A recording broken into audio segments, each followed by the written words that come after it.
All right. So that's raining. And it's dark, you can't be out Yeah. playing. Well, that's, I seem to recall one time when it rained, Me too, again. didn't we lose internet? Don't put that out there.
Are there a lot of people online? There is one in, Pineapple. In California. I don't know, it's, you know, I'm sorry, 11? I myself, why don't I just get the shorter ones? Are you letting them in? Am I letting them in? I didn't win it all. Okay.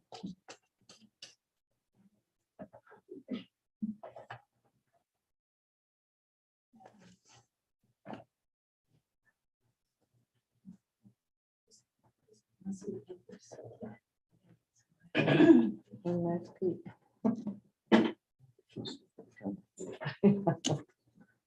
Never Oh, been. hi, Marianne. Hello, When did you come in? just like minutes ago. Yeah, and she said hello from over there. She was talking to you. Oh, yeah, she didn't mean that for anybody else.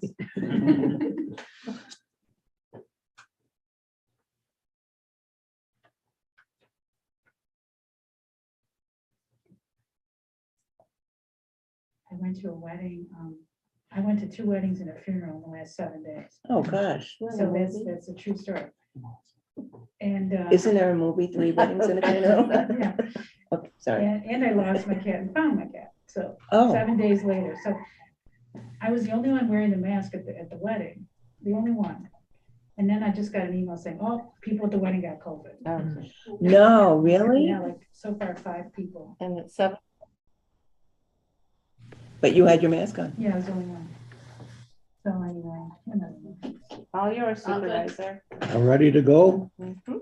I welcome everyone in this room and everyone on Zoom at home or elsewhere.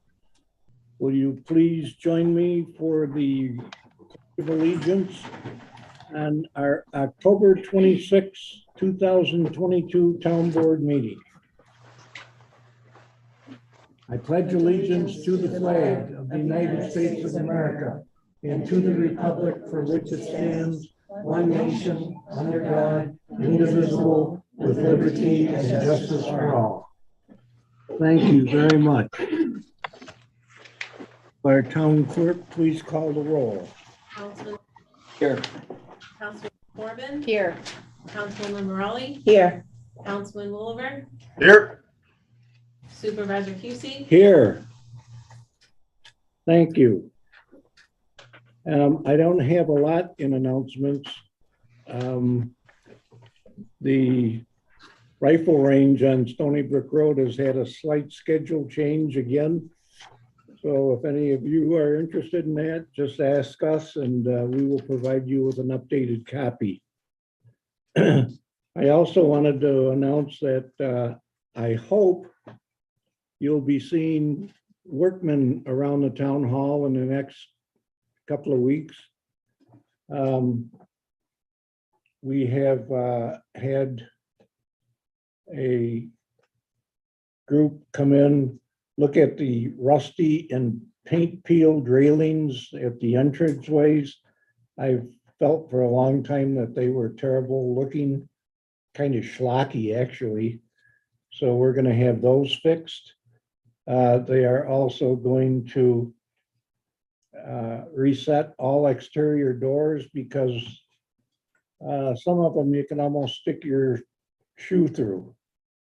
That's a little exaggeration, but if you're standing there when the wind's blowing in a couple of months, you'll know what I mean.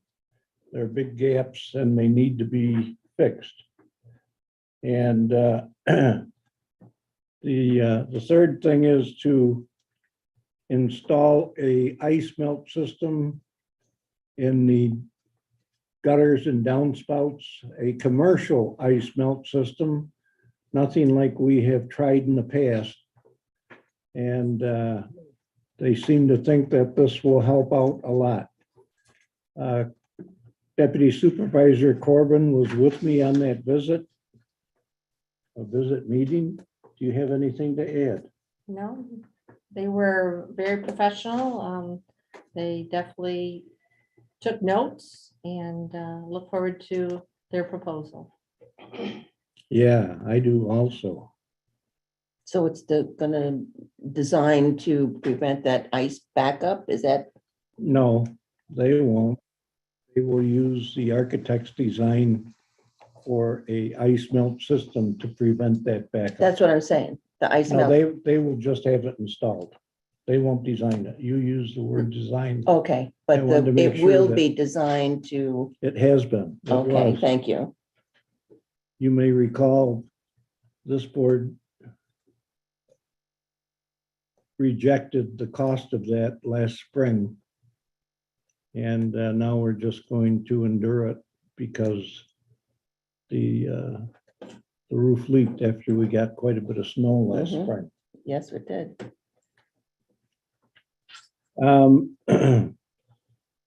We can now get into the public comment session. Please remember, you have 3 minutes. Talk about anything you want. Be civil, be diplomatic, and be aware that there could be young ears listening at home.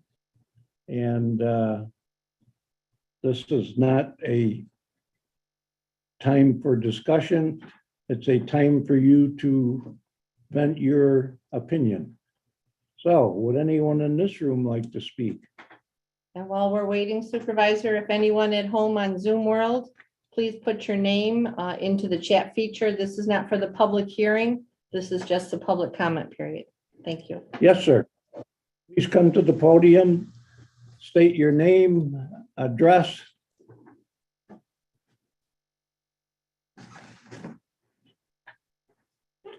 Good morning, everyone. My bad. My bad. Okay, I just woke up. Good evening, everybody. My name is Christopher Lewis. I am also a Boy Scout in Troop 134. We are sponsored by the Rush Fire Department.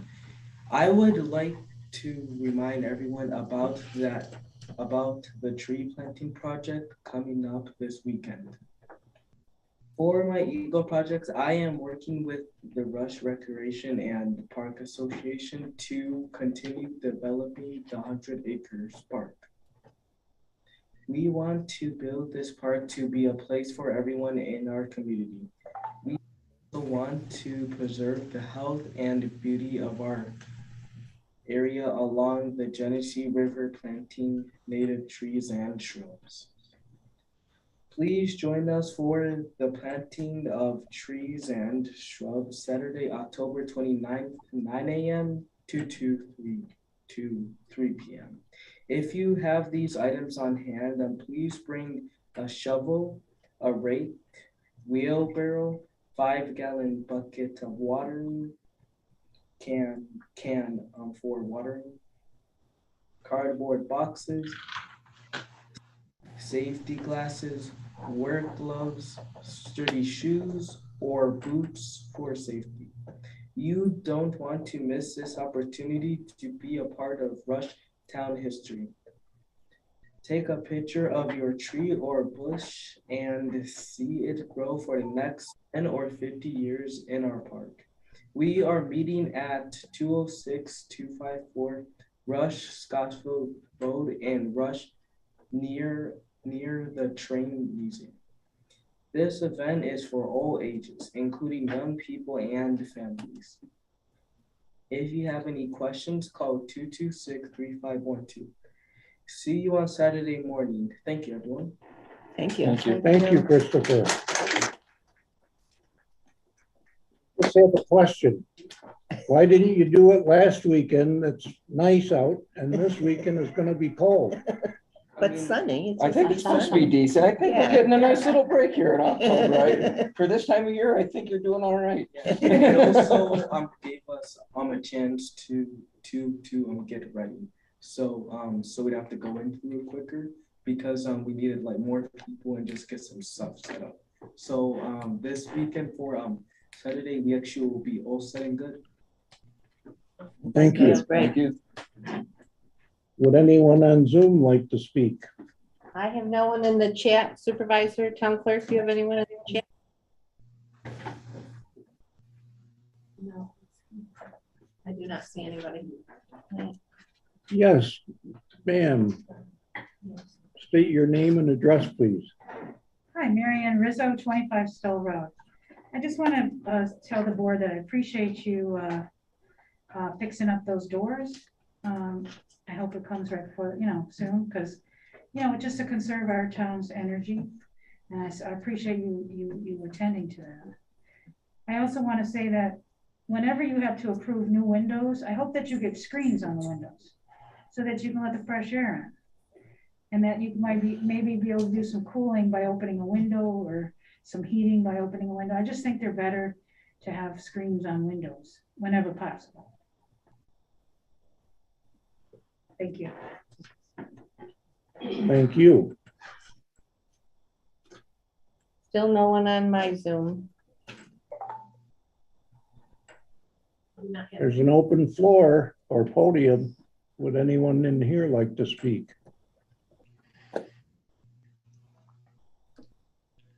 Okay, we should move on to the approval of minutes.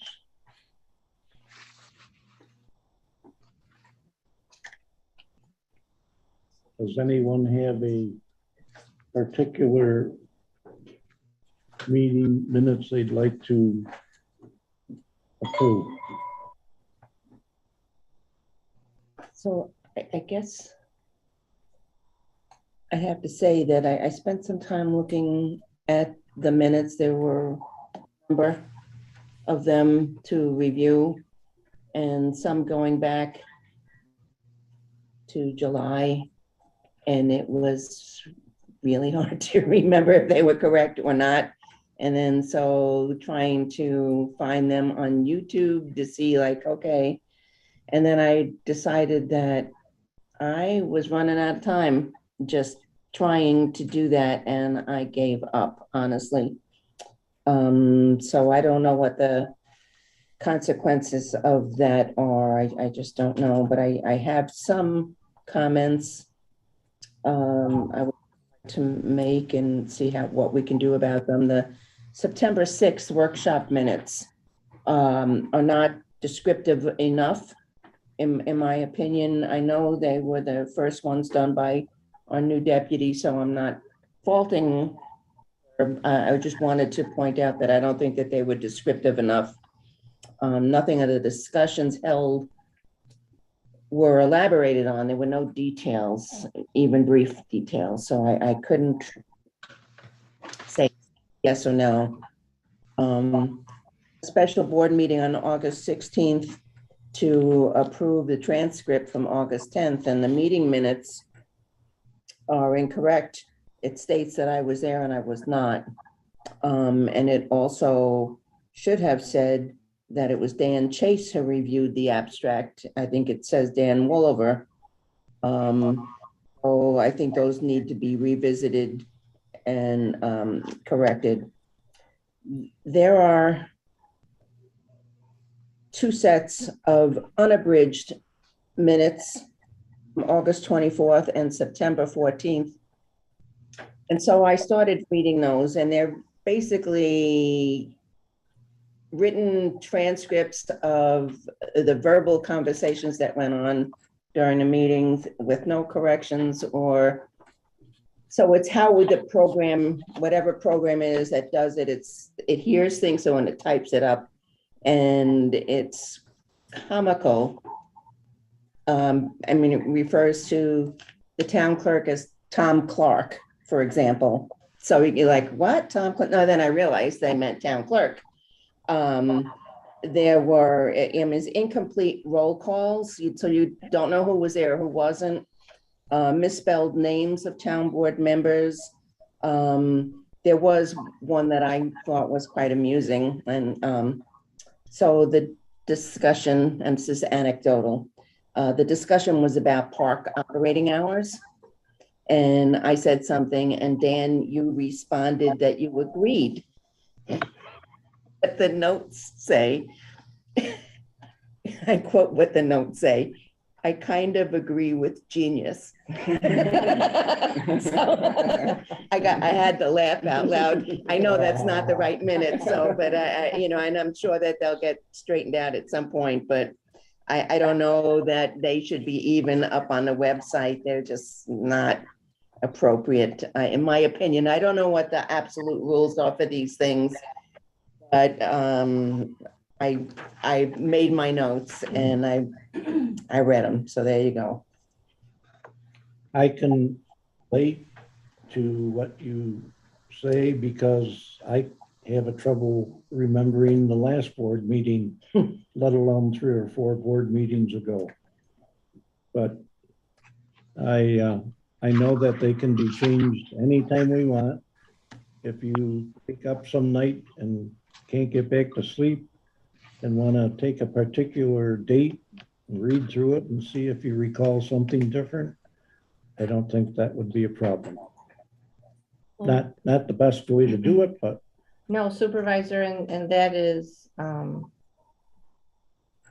difficulty of sitting through a meeting and getting minutes at some point and not remembering what took place because it has been so long, and then have to go back and watch either a YouTube meeting that was 2 or 3 hours long versus being able to get them done in a more timely manner so we can remember, because we keep pushing this down the road, and I don't know how we can get to that point where we can approve these minutes unless we take one per meeting that we all commit to versus having 8 or 9, which we know there's just not enough time in the day for us to be able to do, because they do go back to July. Well, could we speed it up? Let's do 2. So like the next meeting, we could do the 13th and the 27th. And then it would be this meeting. July 13th and 27th? Yeah, July 13th, July 27th, and then this meeting, all 3 will be approved. The meeting we're having right at this moment. Will be approved at the November meeting. Okay, so that November this meeting. one will be fresh. Yes. That should work. We have a public meeting or public hearing on the preliminary budget, so I've got We'll to have to put come an back end to to this that. conversation. Oh, okay. And I'll have additional comment on that. I agree that, but I might have a different way of ordering them. Okay. And before we get into the preliminary budget, I would like to make a couple of comments. You all may recall back in, I think it was August or September, when you saw me read from this document. And I'd just like to bring your memories back to that. A revisit of our budget goals. And that was lower town taxes, to lower the tax rate, to improve employee benefits and supports. And that's kind of a interesting goal, because the rates for the benefits and other things go up without any input from us. So it's very hard to accomplish that unless we look someplace else to find the funds to make that happen. Meet the time requirements and an easy to understand budget. Many of you have heard me say that I had trouble understanding the budget for a long time and finally took the action to get the process changed. And I'm getting used to the new process much faster than I was able to get used to the old process. So I hope everyone experiences that also. The timeframe for the 23 budget, adherence to the state controller's guidance, a partner with EFPR who works with 29 other municipalities. EFPR is a vendor with a lot of, with several very experienced CPAs and accountants who have helped us immensely. And I don't think that we've seen the rest of their good contribution yet. In August, review all departments for their staffing needs, contractual and equipment budgets. That has been done. Remember the September tentative budget, the October preliminary budget, and the November approved budget will all come before this board. And we will approve that budget and submit it to the county. I understand he's asking for it already, Tim, the budget guy at the county. And I want to make sure you understand, he's not the guy that I fear. The state controller is the one who I fear, because when they say you got to have it done on this date, it's got to be done on that date. And the county is just making his job easier. The 23 budget team was myself, the town board, and many people who we historically have referred to as department heads. That doesn't mean they still aren't. It just means that we took a lot of the stuff that EFPR has shared with us from running the budgets for 29 other towns, incorporated it into our town, and I thought would make it a lot easier for people, but that hasn't always been the case. So we'll get along with that. I learned years ago that change is the biggest obstacle to doing something differently. And this budget is a darn good example of that. The 23 goals: continue to streamline the budget process, which is what I started out trying to accomplish. Review trends and increases, benchmark expenses, payroll and benefits are focus for increases. And we're finding that that relates directly to the ability of us to recruit employees. And what we've got to do is keep our wage and benefits program as attractive as it is to work here. People aren't going to work here for substandard wages, and they aren't going to work here if it's a difficult place to work. So you've got to keep that all in good balance for people.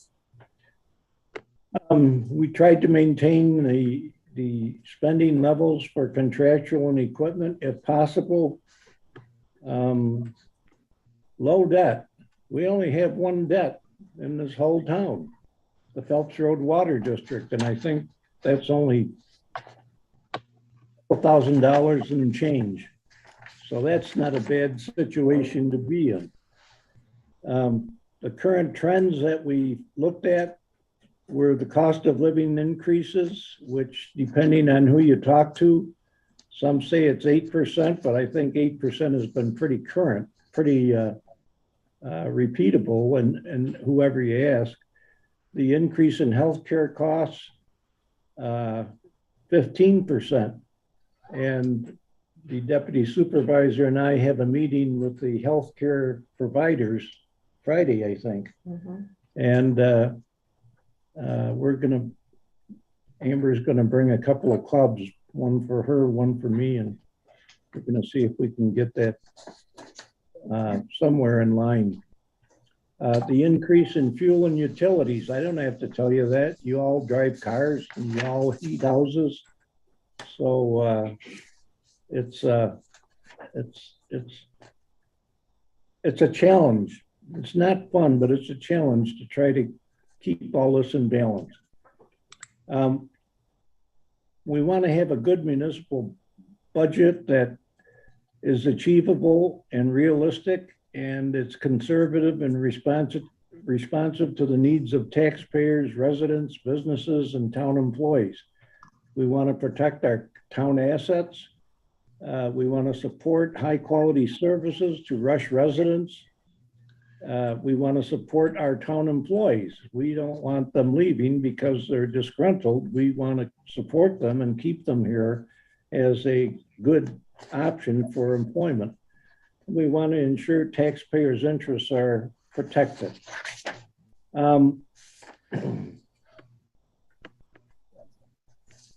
This cell shows the difference between government and private business, but I'm sure most of you know about that, if not all of you. And I want to make sure that that the taxpayer in this town, the town belongs to the taxpayers, not us, not anyone else. It's a taxpayer's town.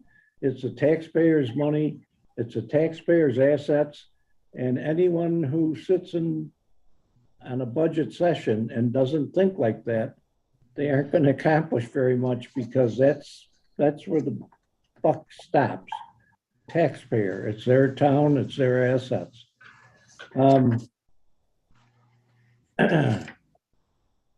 The basics of municipal budgets: three major funds: the general account, the highway account, and the library account. And the general fund includes legislation, which is all boards, the sub-boards, the town board, the supervisor, the assessor, the clerk's office, the court, justice court, services including recreation, building, code enforcement, dog control, highway administration, and parks, and superintendent of parks. Each department has a personal expense, salary or hourly. The sub-boards, the same. Benefits are mandated health care insurance, retirement, capital expenses, furniture, equipment of any variety that you can think of, and the contractual expenses, service contracts, and supplies.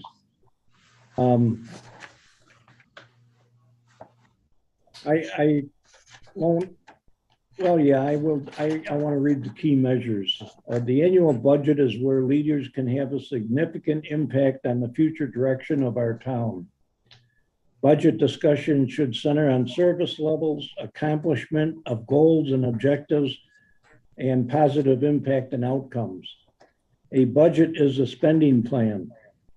That's all it is. It's how you're going to spend the money that you determine by your assessment, how you're going to spend that, and it's going to be fairly and equitably and reasonably spent, because it is the residents' money. Our primary goal is to spend tax dollars wisely to achieve agreed upon priorities for residents. Departments will be encouraged to ask for what they need and not more, and then spend wisely as planned. And the last I'll add to this is, I am not aware at all that everything we have done to date for this 2023 budget violates any state controller rules requirements. We are in a timeline to meet their requirements for reporting. We are on a commitment to make sure that we do not violate any state controller rules. I don't want to have anybody visit me in the Gray Bar Hotel. So making that an absolute is very important to me. And I think it's very important to the taxpayers also. So this meeting tonight is the meeting for the community, the taxpayers, who I've mentioned several times, to ask questions about the budgets. We're not going to talk about individuals. The town board has pretty much looked at the budget at their leisure and have asked many questions about the budget. So tonight it's the residents' opportunity to ask about the budget. And if we don't have an answer, I'm gonna have to get the sign-in sheet. oh, that's okay. Thank you. If I don't have an answer, if we don't have an answer, we will get it for you. Any questions? Attorney Marks, would you like me to read the notice? Sure. The legal notice has been published in the Sentinel, placed on the website and the board as required by law as follows. Legal notice of the public hearing on preliminary budget for the town of Rush. Notice is hereby given that the preliminary budget at the town of Rush for the year 2023 has been completed and filed in the office of the Rush Town Clerk, where it will be available for inspection by any interested person during regular office hours beginning on October 13th, 2022. The Rush Town Board will hold a public hearing on October 26th at 7:15 p.m. at the Rush Town Hall, East Rider Road, New York. At such hearing, any person heard in favor of or against the preliminary budget as compiled. The public may also via Zoom video conference. Instructions in accessing the virtual meeting are available at the town website at www.townrush.com. The preliminary budget includes the following proposed salaries for the elected officials for 2023. Supervisor, $34,232. Town board members for each, $8,136. Town clerk, $65,330. Is to each, $16,762. Highway superintendent, $88,933. And this is by order of the Rush Town Board. Thank you. Welcome. Okay, I see some people have signed up to ask a question. So I invite you to come to the podium and ask your question. And as I said earlier, if we can answer it, we will. If we can't, we will get an answer. And Supervisor, I sent a message out on the chat feature to either send to the town clerk or myself if they would like to look at the public hearing as well. So far, no one I have gotten. But those are the people that have signed up.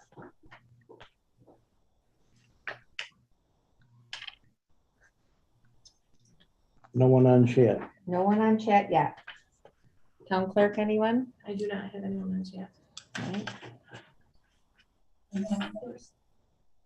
I know, You're signed up first, Catherine. So-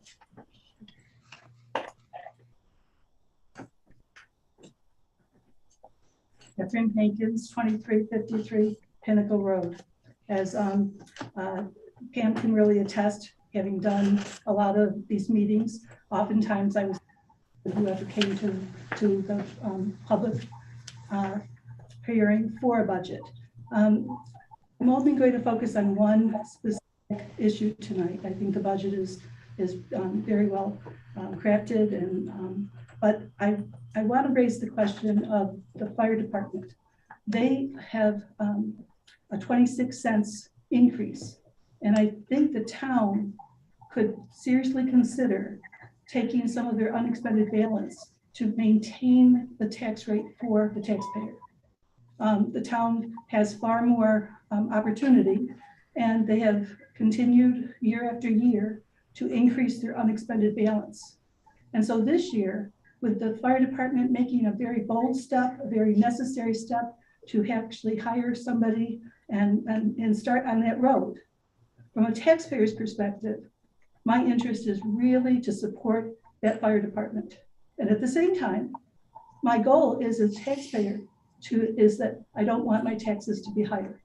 So that 26 cents is easily managed by our town in terms of their budget. They only have to take some more from the unexpended balance. They've done well to keep the tax levy the same, but it is practical. It's reasonable to think of taking steps to ensure that from a taxpayer's perspective, although the town does not have jurisdiction over the fire department, to take into account from our perspective as taxpayers, that let's keep it flat. I know the county is working hard, but we have no possibility there. The school board, I think sometimes they just completely forget about the price tag for the taxpayer. But for the town, we're right next door. We can really stop. And if the board could consider taking steps to take some of their unexpended balance this year, give the highway department an opportunity to really see how this is going to work, and then have some opportunity in 2023 from a comprehensive planning perspective to see what the future is. We have been so fortunate, 100% volunteer fire department, but that is possibly not the future. The future may have to be that we have to have employees there. And so the taxpayer has to be included and recognized and protected. So please take that into consideration. From my understanding, public hearings are really to bring certain issues that should be reviewed and discussed. I have no other questions about the budget, and I'm certainly in favor of passing the budget as it is. But if there could be some additional money taken out of the unexpended balance to lower that tax levy, that could really be one way to make, from a taxpayer's perspective, that 26 cents that are increasing. The board certainly should have the department tax proposal. They passed it last week, I think, and make that adjustment. It will be nothing in terms of the interior of the budget. Thank you very much. Thank you. I would add that this budget team and all those who submitted budget proposals with needs and wages, etc., all worked very carefully to ensure that we were spending the taxpayers' money that we collect. And we can be responsible for the town budget. We can't be responsible for the school budget. We can't be responsible for the fire budget. We can't be responsible for the county or the state budget. And I have the greatest respect for the fire department. I was a leader in the effort to get that 10% reduction for active fire people on their tax account. Avid supporter of that at our supervisors' meetings once a month. And I was very happy to do that. To me, that was a contribution we make to the firemen who are active in serving us in that capacity. I don't think, this is me speaking, I don't think that we have any obligation, and I don't think it is reasonable to subsidize another entity that has a need for taxes. I think if you investigate with the fire department, there could be some things going on there that might not be of benefit to the rest of the town in the future. I'm speculating because I hear things. I don't know that it's cast in concrete, but be very careful of that. Would anyone else like to make a comment?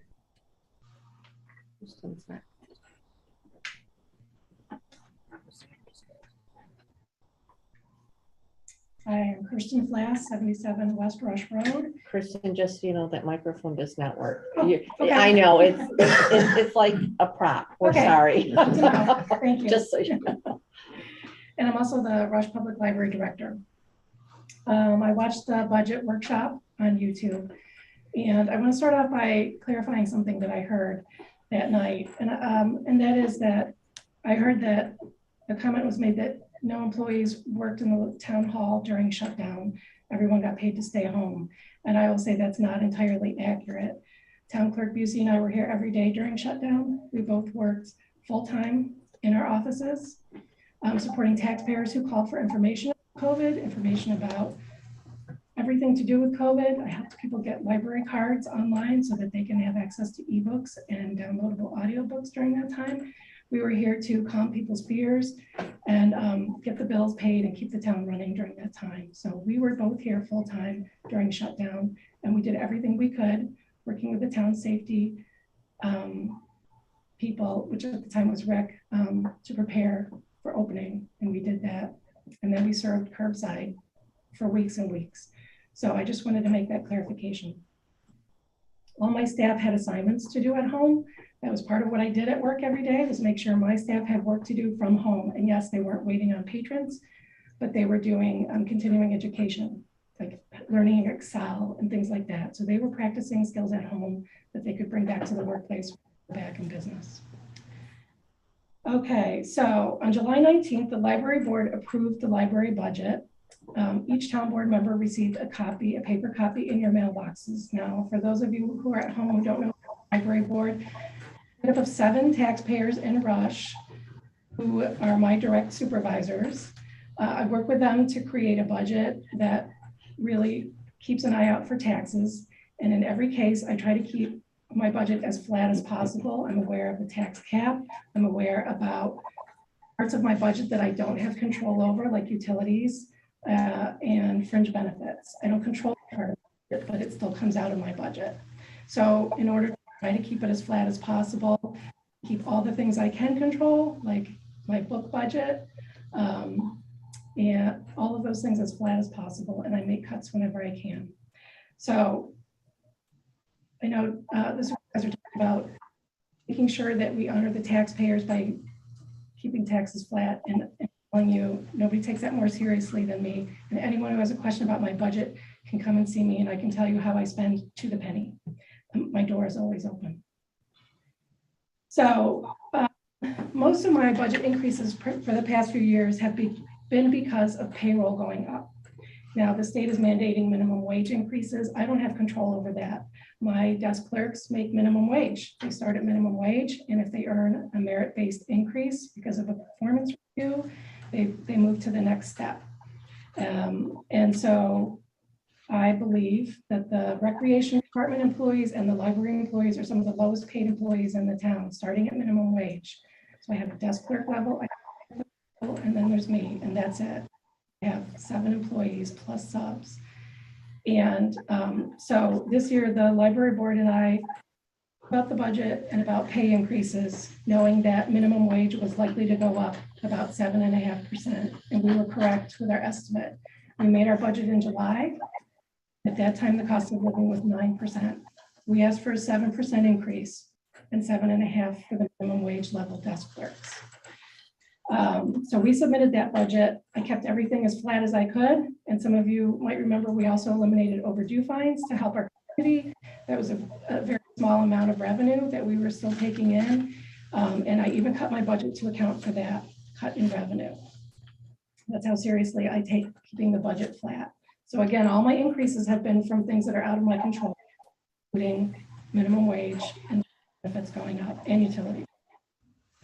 Last year, most people on the library staff received between 5.6 and 5.9% raise. And at the time, Social Security recipients received 5.9% for COLA. So this year, Social Security recipients are scheduled to receive 8.7% COLA. And again, my request for library staff is at 7% to 7.5%, depending on where they land, with the lowest desk clerk level 7.5% mandatory increase. As a- Some people might not know this, work for the government, your salary is public knowledge. So anybody can look up anybody's salary, there's no privacy here. And so desk clerks can know what senior clerks make and vice versa. And everybody knows what I make $48,474,000 a year. Anybody can search that online. Anybody could come to my office and ask me, and I'd be happy to tell them. I've recently discovered that there have been 2 new positions in the town. One is open and one was recently filled as a full-time position. Those folks will be making $22 an hour, starting pay. I've been working here 17 years as director, and I'm currently making $26.63 an hour. I have 7 employees. Those other positions will have nobody to manage. I have 6 subs, and we also are lacking HR support and an EAP plan for employees who are having difficulties. So I can't refer them out to an HR person or an EAP plan if they're having personal problems from COVID or anything going on in their personal life. So I am asking you to reconsider raising the library staff to the 7% I asked for in my budget. Where it currently stands, it's less than that. There have been some adjustments made to my budget since you received it in your mailbox. I didn't make those changes to my budget. Those were made without me, without consulting me. And so I don't agree with those numbers that are in place right now. I would like you to go back to a 7% increase for all library staff. And again, I'm here if you have any questions about my library budget. It can be a little confusing at times. I try to make it as clear as I can in Excel, so it's very easy to understand. And I would also say, I do wish that department heads had been included in the budget workshop. We were not invited to speak. We were not invited in to answer any questions you might have. I was dismayed to see that there were questions raised. Councilperson Corbin asked some questions about budget numbers, and there was no one really there to answer all her questions. And in the past, there were always department heads available to talk about their budget in depth and answer any question a town board member had. I would really love it if we could go back to that format for talking about budget. And those were open to the public. Anybody could come and see how the sausage gets made. It's difficult, it's challenging, but department heads really do care about the work they do, and they deserve to answer to you directly. So thank you for your time, and I'm here for any questions you might have. Thank you. I want to respond to the COVID. I remember it well. I was a brand new supervisor, hadn't been here, I think, 6 weeks, and all of a sudden, people are getting sick. And I said, what do I do? And I called a former supervisor and asked him, what should I do? And he said, oh, the hell do I know? I never had to deal with that. Okay, so I'll make my own decision. And I made the decision that everybody had the option of going home. I was so delightfully surprised that our town clerk said, Jerry, if I go home, who's going to do the work? And I said, but if you stay here, you're going to get sick. Well, she says, I think it's worth taking that risk. So, I mean, we had those kind of situations. You were one of them also. But it was not a case where that made up for other benefits in the process of getting paid. That was a health care decision. It was to make sure that our resident employees did not pick up the COVID, although I did, and I know where it came from, but I won't mention that here. And I'm just glad that we were able to do that and make sure that only a handful of people got it, and the rest stayed pretty clear of it. So that's what I want to comment on that. We did a lot of research into how much should be paid in terms of increase. EFPC does 29 other towns. And I go to a supervisors meeting every month, 19 supervisors in Monroe County.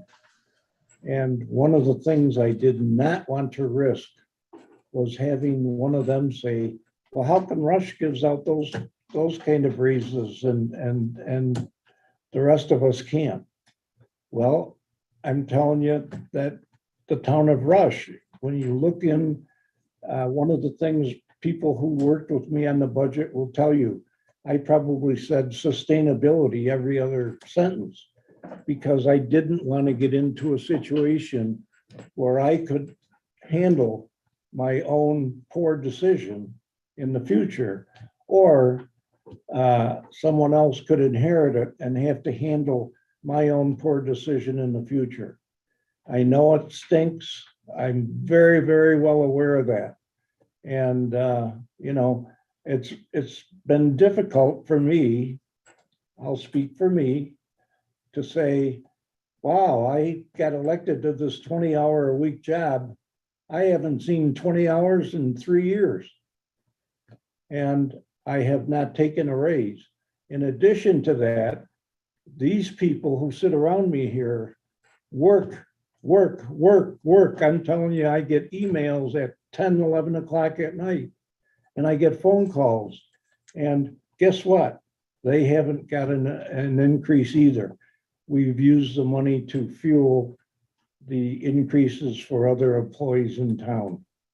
And, you know, if you want to talk about, is that fair? Well, no, I don't think it's fair, but we've got a predominantly senior citizen age group in the town of Rush, probably most on fixed incomes.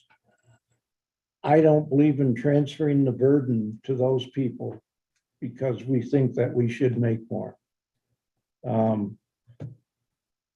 I wouldn't have said that if it was really a 20-hour-a-week job.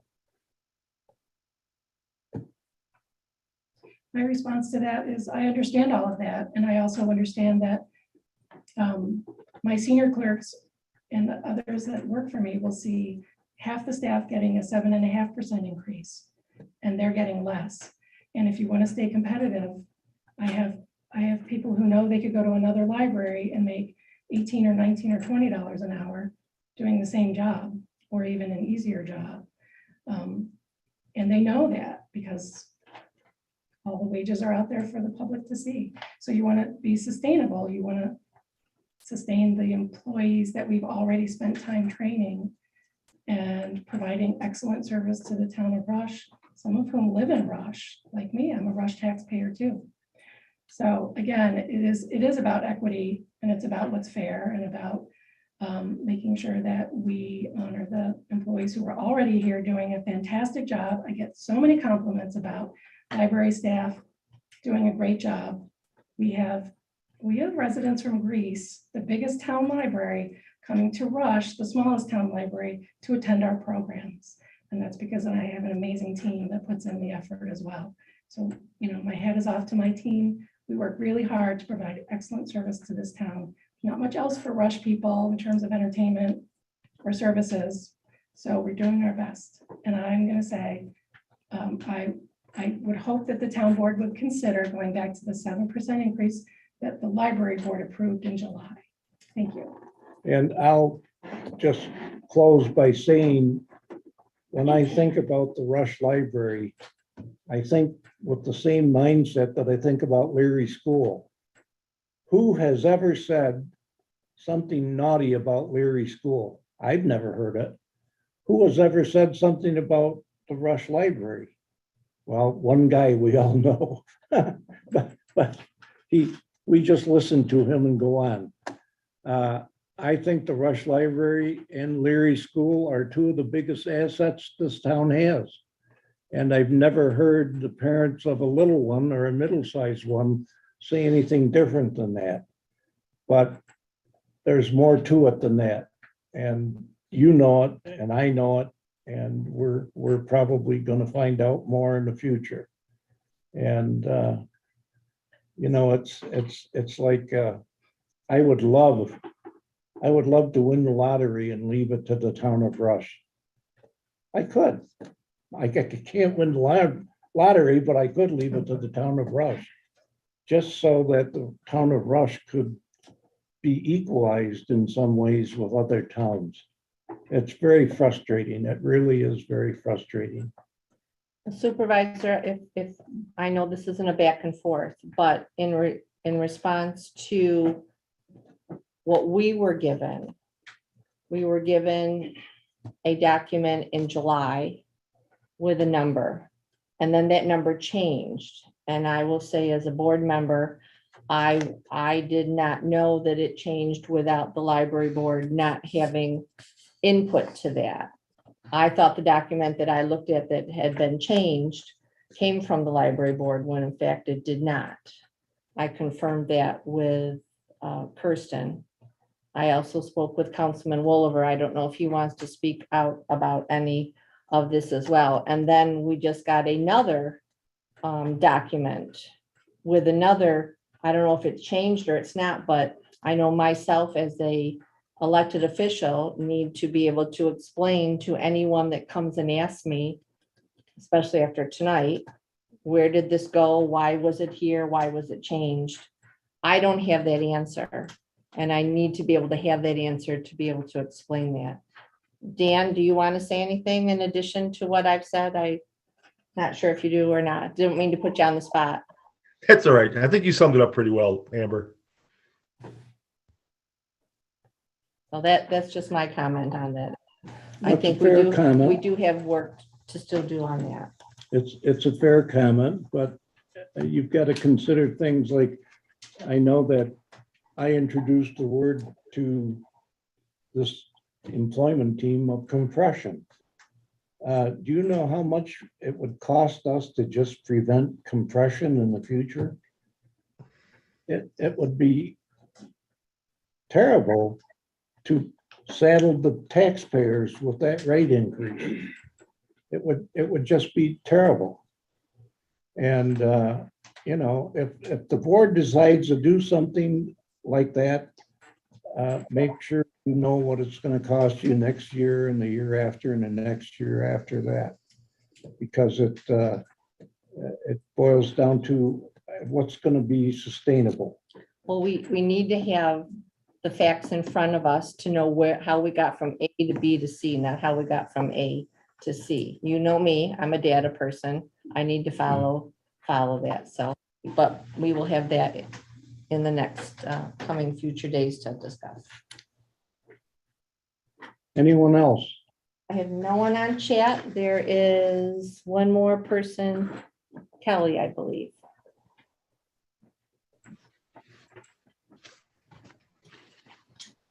I have to apologize. This is probably the first town board meeting I've attended, so it won't be my last, I promise you. It's a pleasure to see you. My name is Kelly Pruden. I live at 605 1 East Henrietta Road, just down the street. I'm also a member of the Library Board of Trustees. I currently serve as vice president. I have a pretty big wealth of experience serving on not-for-profit boards. Key to every time I've served is our fiduciary duty. The library board worked very hard to perform that fiduciary duty in a responsible way. We approved the budget that Kirsten presented to us. There was a lot of back and forth. There's a lot of discussion on salary. But the takeaway was the library is a key component to this town. It is essentially it's the foundation, the tone for the town. Kirsten has been masterful at making sure this library stays current. She's been masterful at making sure this library is a safe haven. She has also been key to making sure there was interesting programs.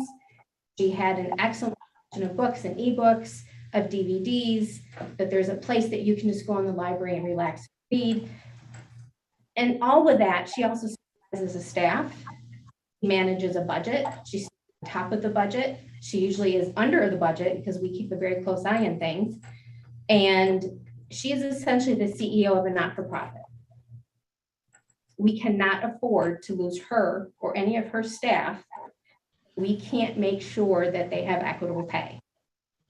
I was a little surprised that an employee was hired at the town of Rush for $22 an hour. great job. They must have negotiated really well.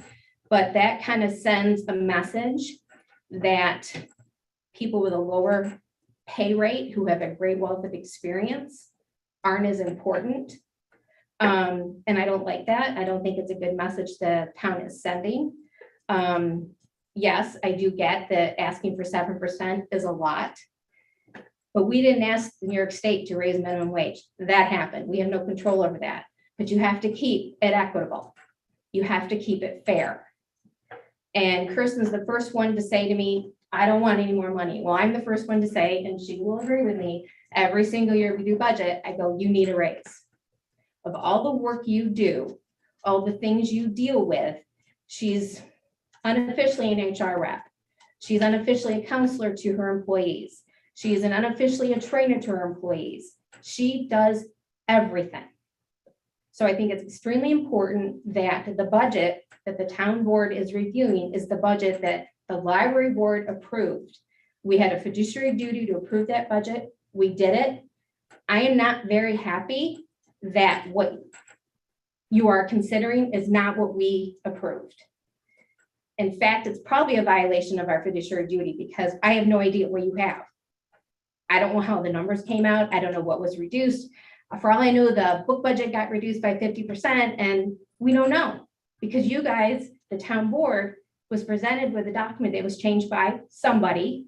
I don't know who, but they shouldn't have changed it because the document was presented as a whole, approved by the library board, not to be changed. It had to be presented to the town as a whole, and then it's up to the town board to review it. Right now, what you're reviewing is not the budget. Any questions? Thank you. Thank you. Do you have comparables? I'm not passing judgment on anything you said, but you know, in terms of what other libraries pay their employees? More than Rush, correct? It depends on the library. They're a bigger municipality, they're gonna pay more. And it's nuanced. It's not a soundbite situation, but I'm happy to discuss it with anybody at any time and on YouTube. The other thing to consider is the employees that are in the Rush Public Library are not cookie cutter. I worked in the Livonia Library all through high school. It's not cookie cutter. You are responsible for recommending books. You're responsible for helping kids. You're responsible for helping with the computer. That's a skill set that not everybody has. You're responsible for dealing with the public. Some people aren't happy to be in the library. Some people are. That's a skill set. Do we want that skill set to be rewarded? I would hope so. Do we want, you know, people to want to go to the library because it's a peaceful, relaxing place to go? I hope so. But if you don't have that skill set, you don't have it, and the people that you have employed there, because they can't afford to work in the town of Rush, we got a problem. May I comment on, there were 2 recent hires that were mentioned. That's exactly one of the things we found out. We had to get into a competitive pay situation Mhm. to get those 2 employees. And you get what you pay for. That's it. I mean, you get what you You pay for. hope. Well, yes, it's an investment. And that's the other thing. We've invested a lot in our director. We've invested a lot in our employees in the library. They make our job easier as a board of trustees. They do. It could be a lot more complicated, but it's not because we have Kirsten at the helm and she supervises an excellent group of people.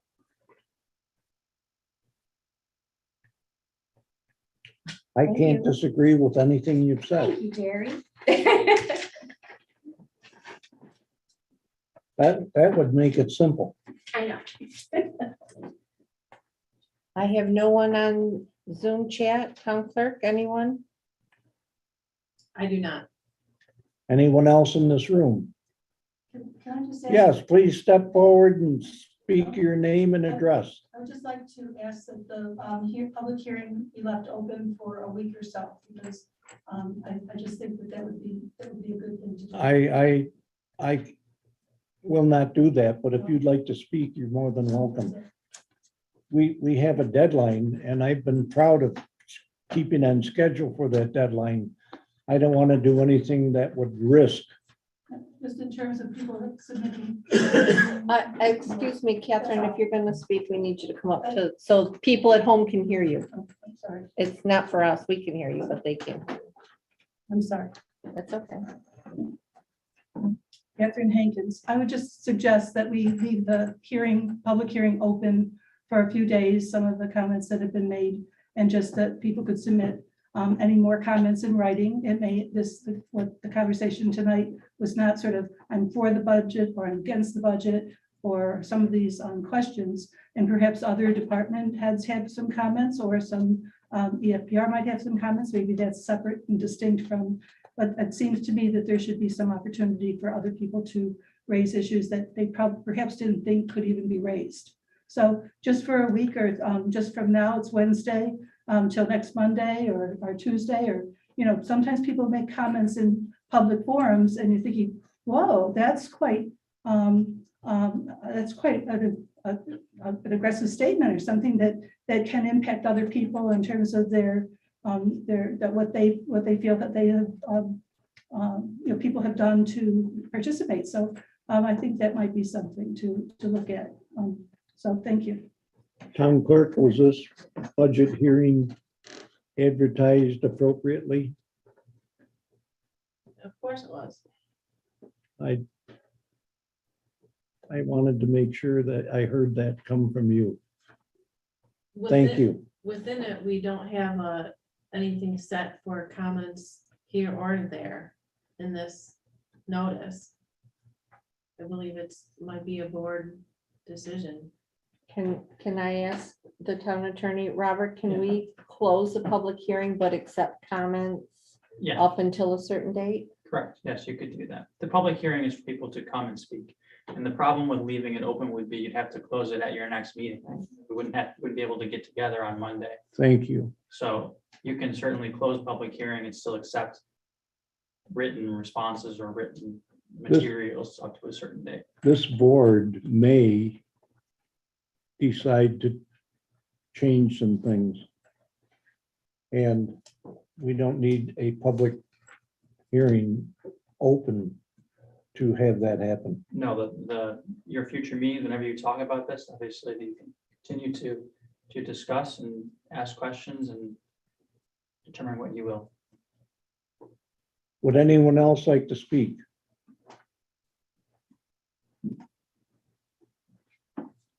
With regard to closing the public hearing, the public has had adequate notice that a public hearing is happening. They can participate by Zoom, they can come in person, there's no snowstorm preventing anybody from coming to the town hall. They've had the opportunity. So I do not agree that the public hearing should be extended. It should be closed so the process can keep moving forward. If people want to submit comments, keep it a tight deadline, give them 48 hours, give them till next week or whatever, but keep it tight, because if you give a longer deadline, people are going to keep on asking and keep on asking. I work with lawyers, they do it all the time. They cannot follow the rules. You really can't. So I would No strongly, objection, no objection. yeah. You'd be wise on that one. Overruled. So I would strongly recommend and encourage, as a taxpayer, you close the public hearing like you originally planned.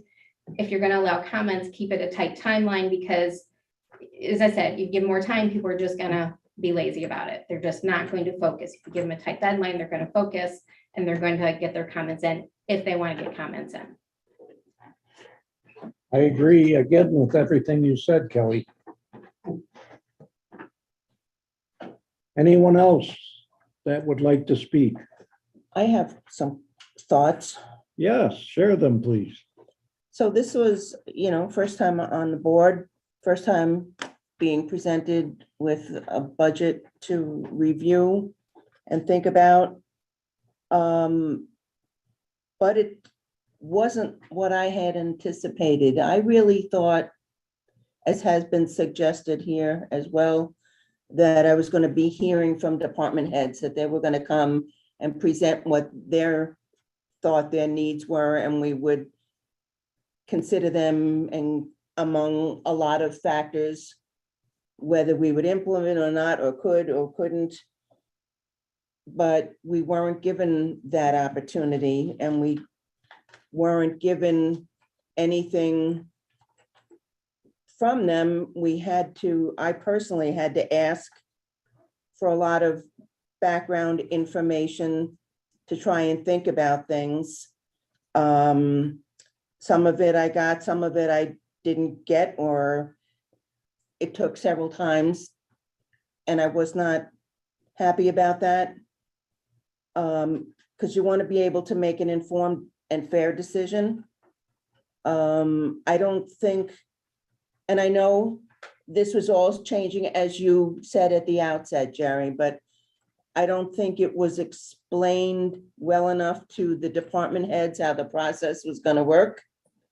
Because I, and maybe others here at the board, received inquiries from department heads like, where's this number? Where's that number? Why can't I see this? Why can't I see that? And I have to say, I responded that, well, I can't get the information either. So I really have a hard time answering you. And they tell me that they couldn't get information either. And I think, this process will continue, and I think we'll come up with something that's fair. But the process itself was somewhat disappointing to me as a board member, trying to understand it and trying to do the right thing. Because I was told that we're in this together and we're going to approve something, and I take it seriously. Without being unfair to taxpayers, but trying to be fair everywhere else to the extent we can do that. But we need information. I need information to do that, to think about things and not just say, here, don't worry about it. We did this, we did that, we did this, we did that. And, and I too was told at the library, no, they have a board working on their things. And so we're not even, at the workshop, we didn't even get into all the things because we were told, no, they have a separate board doing that. But it turns out that they weren't involved in the process. So I think my suggestion, and I'm not saying that what was in there are not good numbers or whatever, but the fact is, to not be able to evaluate that or take into consideration feedback from department heads all over, even if they come under one fund, people are responsible for a lot of things.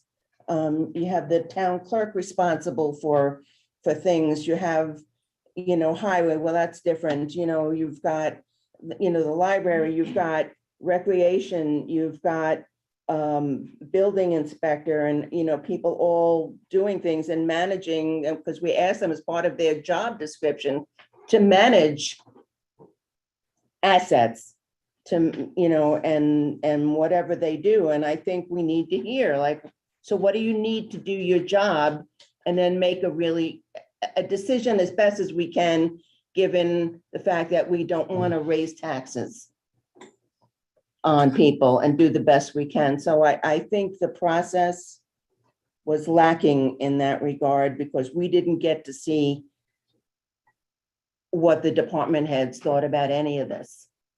And that to me was disappointing, and something that I did not expect in this process. And again, I'm not saying, and we're going to do our best to make a good and fair budget with what we were given, but it was not easy, it just was not easy, and I don't think it was fair to anybody not to be able to explain themselves. Okay, thank you for speaking your opinion on that. I can tell you that I talked to just about everyone. No one said that we need this piece of equipment, or something else to do their job better. Just about everyone said more money. More money. And we looked at,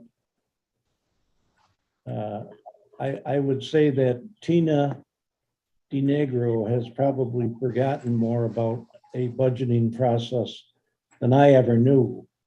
I don't know about the rest of you who maybe feel you know a lot more. But the fact of the matter is, I didn't think it appropriate to look significantly different than anyone else because our employees want more money.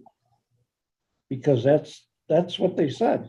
If somebody had said, I need a new computer and it's gonna cost $6,000, it would have been put in their budget. But when people say, well, I had one person say to me, I used to fill a grocery cart for $100. I can't anymore. It's now takes $200.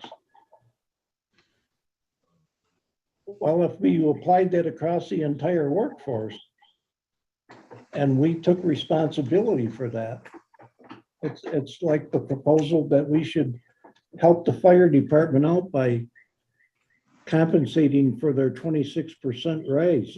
Is that how you want to run the No, The government? I don't, and on that particular issue, I don't think we have the fiduciary power money from town funds to support another taxing authority.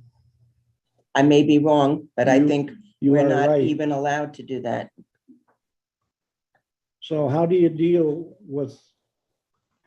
I know it costs people a lot of money to live more today than when I first took office 3 years ago.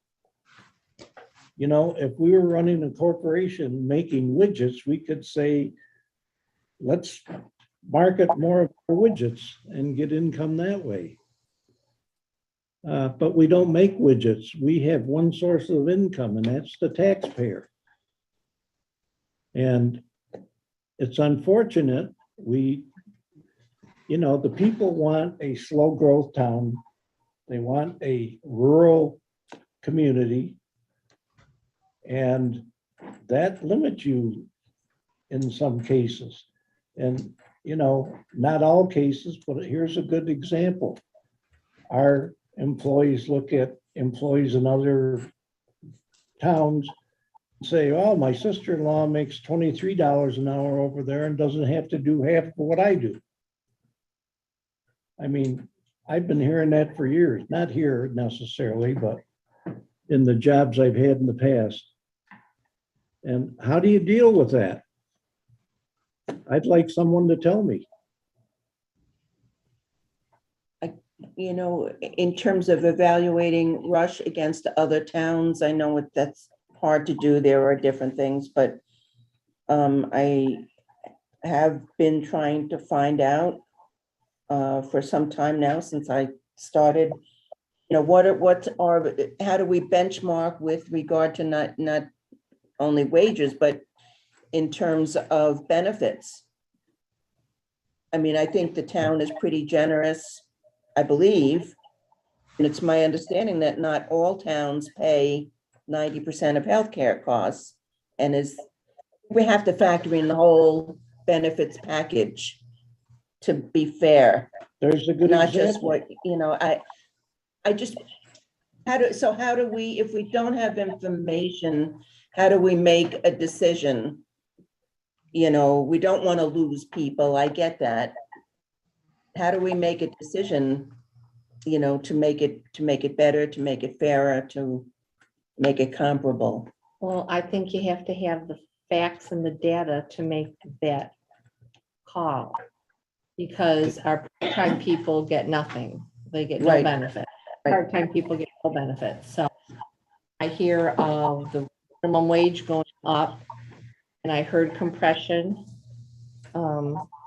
workshop that you don't want minimum wage goes up, the other person's not getting, then eventually they're making the same, but yet they've got a huge difference in their job skills or the years of experience.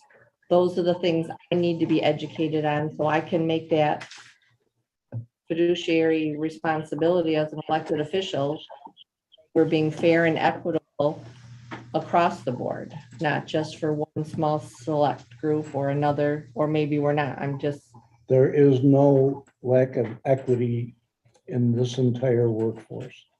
So the compression that I heard about the That, library, is that a factor, not with the minimum wage going up. if you understand compression, That's what And if- Catherine explained. and if you I don't, thought I I'll did. explain it to you. All right, go for it for everybody. I'm not gonna go for it here. Oh, I'm okay. just gonna say compression is a one-on-one problem. You don't take a whole department and remove compression.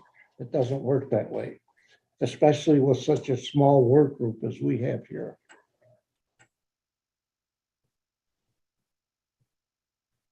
I guess I'll have to be better educated on it.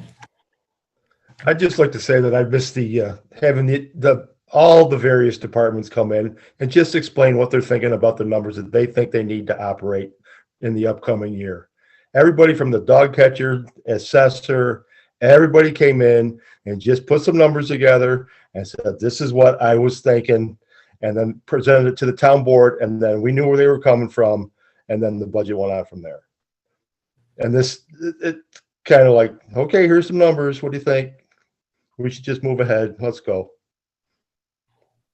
I miss the old input from, and just from seeing the different department heads and different employees. I mean, I generally don't even see them. I don't, because I'm not around town a lot, but I'd like the old input. That's just my opinion. Well, beware that I wasn't fond of the old input. And especially since we've tried to transition to some new input, we have found out that all of the way that the old input was done wasn't exactly copacetic. And some of the data that we had to deal with was a problem, and it took a long time to deal with it and to try to get into the 21st century of how everybody else is doing it under the guidance and direction of the state controller. Now, you've got so much time to produce a budget, and you try to make the best decision you can make for the people and the residents, the budget produced within that time limit. No, I started off this meeting by saying, I am not aware of one example that somebody could say, you violated this, you violated that, you did that, you did that. No, it's not going to happen because we haven't done anything like that. The whole issue comes down to wages, per hour wages, per annual wages. Tell me what I can do to get more money to deal with that, and I'll deal with it.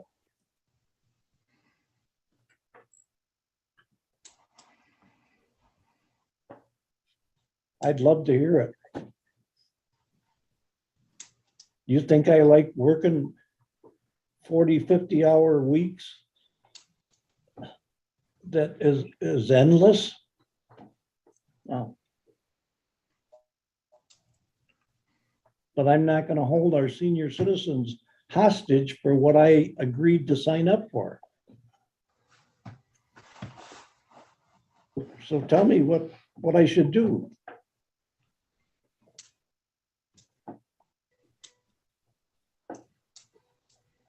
Well, I think we need to see the numbers that the library submitted, see how that would impact the budget. That's the only way we can make a valid, responsible decision as myself sitting here as an individual. I don't know how Dan feels or Jean or Dan feel, but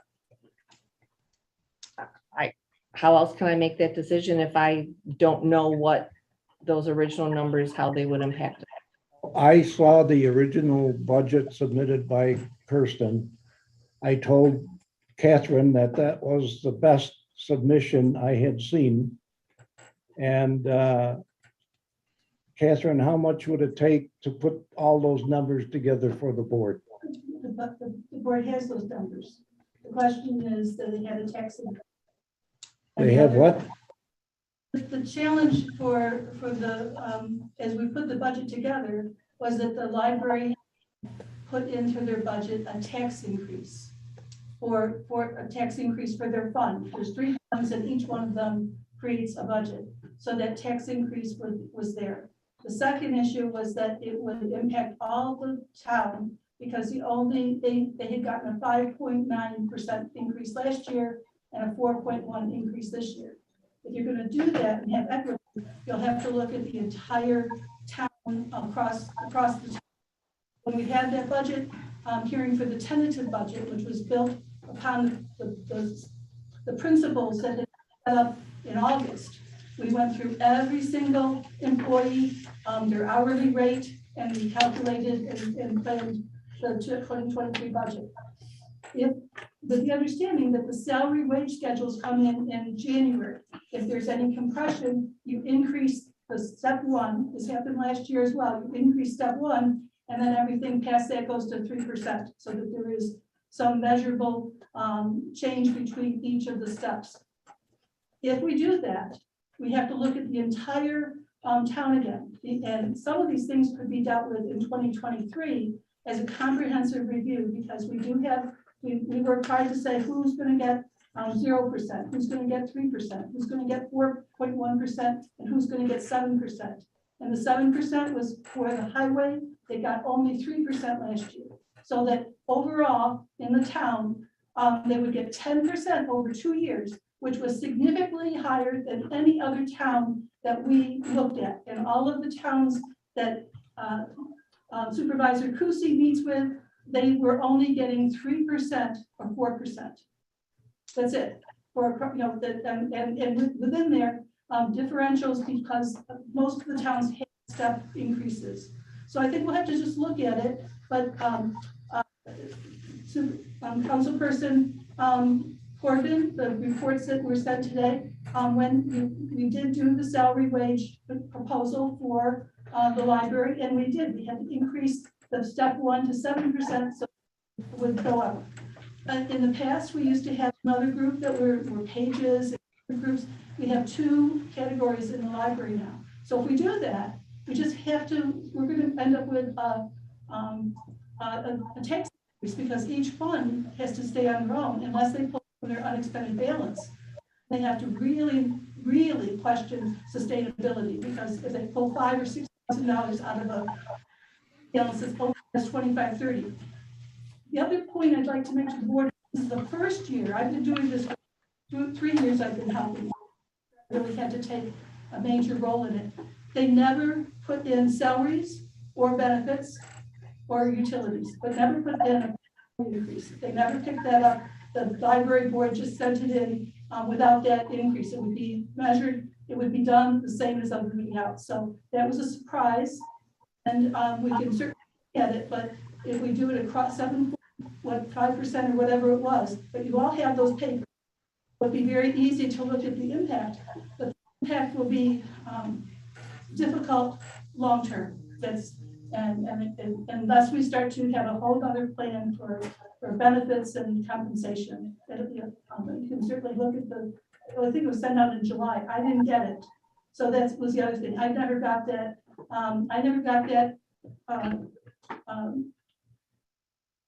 Budget until sometime in September. Never saw it. Nobody sent it to me. So, and then when we sat down to look at it, we just changed. Everything is the same in that budget except for the salaries. It became 4.1% based on what the board had said. Didn't EFPR engage before September? Well, they did, but until I started working on the budget, I didn't have their budget that was approved in July. Oh, I see what you Yeah, mean. I didn't. I didn't. So I wouldn't give it to anybody else either. yeah, well, No, we weren't given it, I by did ask Kristen. for the information. but she gave it to Jerry, so you should have gotten it from him. Well, May I clarify a couple of things, And please? Catherine got a copy of that also. I did. She said not till September. Well, and whenever I Well, said it was long before September. That's what I thought. May I clarify a couple of things, please? Pardon me? I'd like to clarify a couple of things, please. I want to explain a little bit about compression in the library salary. I have 2 tiers of employees now. I have a desk clerk, which starts at minimum wage, which this year is $13.20 an hour. Next year is going up to $14.20 an hour. And then I have senior clerks. If minimum wage is going up 7.5% this year, and it's been going up at 6 and 7% a year for the last 5 years. So over 3 years, that's a 21% increase to the desk clerk level. That means senior clerks have to keep up with that. Otherwise, I have desk clerks making more money per hour than senior clerks.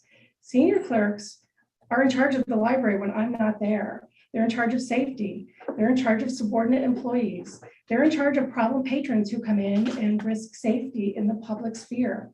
It's a big job. And if they're making less money or the same money as a desk clerk, they are not going to stay in that position. And I won't be able to hire people to be a senior clerk.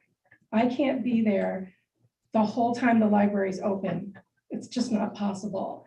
And so we are trusting that the senior clerks will run the library in my absence. So you have to avoid compression by increasing senior clerks relative to desk clerks. It's really important that you do that. That's what the compression means in my department. I can't speak for any other department like recreation, which also starts at minimum wage. I don't know her levels of recreation employees, but that's how it's impacting the library. And I cannot pay senior clerks to have more responsibilities, including safety in active shooter times, that I just won't be able to have the library open. We would have to cut hours.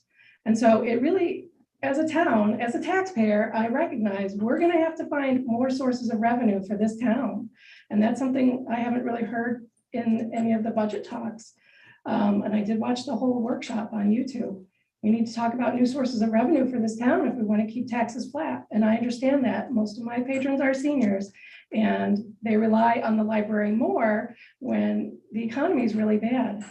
So I expect if we hit a recession in the next year, which the experts are saying we will, use of the library is likely to go up. People will cut their streaming services and rely on us for movies. They will cut their Audible subscription, which is pretty expensive, and they'll come and use Overdrive. So we got to think about sustainability. How can we sustain it? But how can we make sure that we have solid employees, keeping the town safe and keeping town assets safe? And again, I'm happy to talk about nuances like how much I make compared to other library directors. It depends on the town. It depends on what their responsibilities are. Are they a public library versus an association library versus a school district library? Some budgets are really big and some budgets are really tiny. And that takes a nuanced discussion about comparables. I did ask for data about what towns are we using for benchmarking, and I never received any of that data. I would love to see who we're benchmarking against. Thank you. Thank you. Going back, Catherine, to our deadlines. I don't want to get into a situation where we have Tim from the county complaining that we haven't reported yet, even though the last time that happened, we were in compliance with the state controller. No, I think our attorney has said it, as long as, I just thought maybe there are people listening to this might have some comments. Other departments, once they're who are content with what they have, they might want to have some comments and clear some of these issues up that the council person Williver brought up. We did meet with all of the department. It's really a transition from seeing the supervisor is the head of a fund rather than having officials be seen as department heads. So I really appreciate that, and we'll let them know that everybody wants to meet with them, because I think that's a different question. But we asked some very clear questions.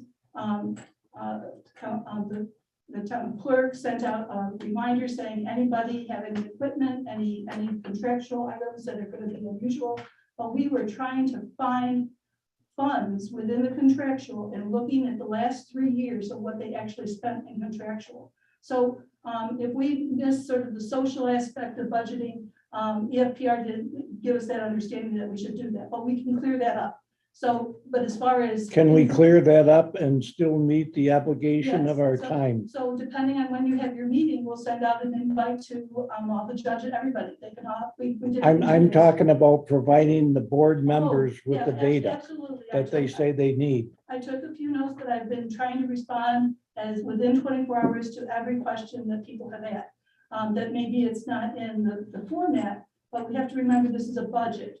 The one question of the staff, the salaried employees who are on a bi-weekly pay period, they fell into this little quirk that was different for the town where they divided by 365 and multiplied by 14. And EFPR does it where they take the salary and divide by 26. It's a difference within the budget of a few $1,000s. That's it. It may be less. Total. For 15 people, but it is not a budget impact. It can be cleared up. We can clear that up before the with preliminary budget, but it's not a budget issue, but a budget proposal issue. It's just a quirk. But And did you document what the Yes. board members say they need? Well, if anything else that you need, I will get that. I will get that. It's not that we don't have data. And when can you have it by? Whatever you're looking for. If you're looking for the hourly rates that everybody started out with in August, we started out with that. I took everybody's salary, whether they were salary, 20 hours, 40 hours, I moved everybody to an hourly rate. So I did that. Whether it was the building inspector, the code enforcement, everybody was an hourly. So that was one, we looked at that and thought, well, that's not how the world turns. So we went back to, the dog control officer is a perfect example. I tried to make sure that he was rated at 8 or 9 hours, that he was receiving minimum wage with that, because he's available 24/7. So we've done, that's all I wanted is an opportunity to answer any of your questions. Make a presentation. We did what the state controller said we should do, which is Supervisor Kusi was the budget officer, EFPR, and me as his temporary bookkeeper. We did everything we can. I am very much a data person. I'm also a research person. And we tried last year to make sure that we were looking at everybody's salary because there had been no increases for the 2 years before that. So we are in a difficult time to make sure that 61% of our budget is sustainable in the next year. And then you can make it, we recommended over 2 years ago to start to have a committee that includes citizens to see how we can make sure we achieve not only sustainability, but growth. Part of that is embedded in our comprehensive plan. So, but we do, we really embarked on August 1st with not only sustainability, but fairness and equity. And I recommended that we go to $15 an hour 2 years ago. So when I first took on the budget. So it was really brought up to my attention that this town couldn't really manage that right now unless they start to look at how they're going to get those additional sources of income. So we do not have to close hours for the library. We do not have to close services. So we can, and I've seen that happen in the nonprofit sector. That's where I come from, where we've ended up increasing, and then we have to pay the cost by not having services. So I think we've done a very, very good thing. We do have a lot of funds in our unexpended balance, but EFPR has said you use them for targeted asset investments that do not touch on salaries and benefits because it's not sustainable. So those are questions that we can't really address within this short budget frame, but we can clear up some of these issues and increase. But if we increase the payroll for library, we should increase the payroll for recreation and perhaps everyone else. So that would be a really revisit. So within certain parameters. Just a quick comment. Make a lengthy one. Two prongs. My husband wanted to say something, but he didn't write on the list. Can he speak after me? Pretty please. On her behalf. I didn't write my name on it. I just want to revisit very quickly that the budget from the library is the one that Kirsten gave you guys, gave the town board, not one that was edited by an unknown individual, because the library board approved that budget. What was presented to you as a board is not our document. I'm not even sure it's legal that, I don't know. What we approved as a board is not what was presented to the town board. The paper version in your mailbox was the library board approved budget. That has the July date on it. Yes. So anything subsequent to that, with any other date on it, is not what we approved. Well, So I just want to make sure that what you have, that you'll be looking at is the July one that Kirsten gave you guys a hard copy of. The other thing is, as a department head, Kirsten went through and jockeyed numbers back and forth, trying to keep things down as much as possible, giving them what she was asking for us to approve as a board. I'm sure other department heads, if they were given the opportunity, I'm sure they were, did the same thing. Did they adjust their budget? Did they take one thing, rob Peter to pay Paul, whatever the circumstance? That's part of the budget process. To see if you can move money around, be more efficient in one category so you can put money into another. I don't know. But Kirsten is here as a department head. I don't see any other department heads here. So I don't know if they had that ability. I don't know if what they presented to you gave that information. I don't know.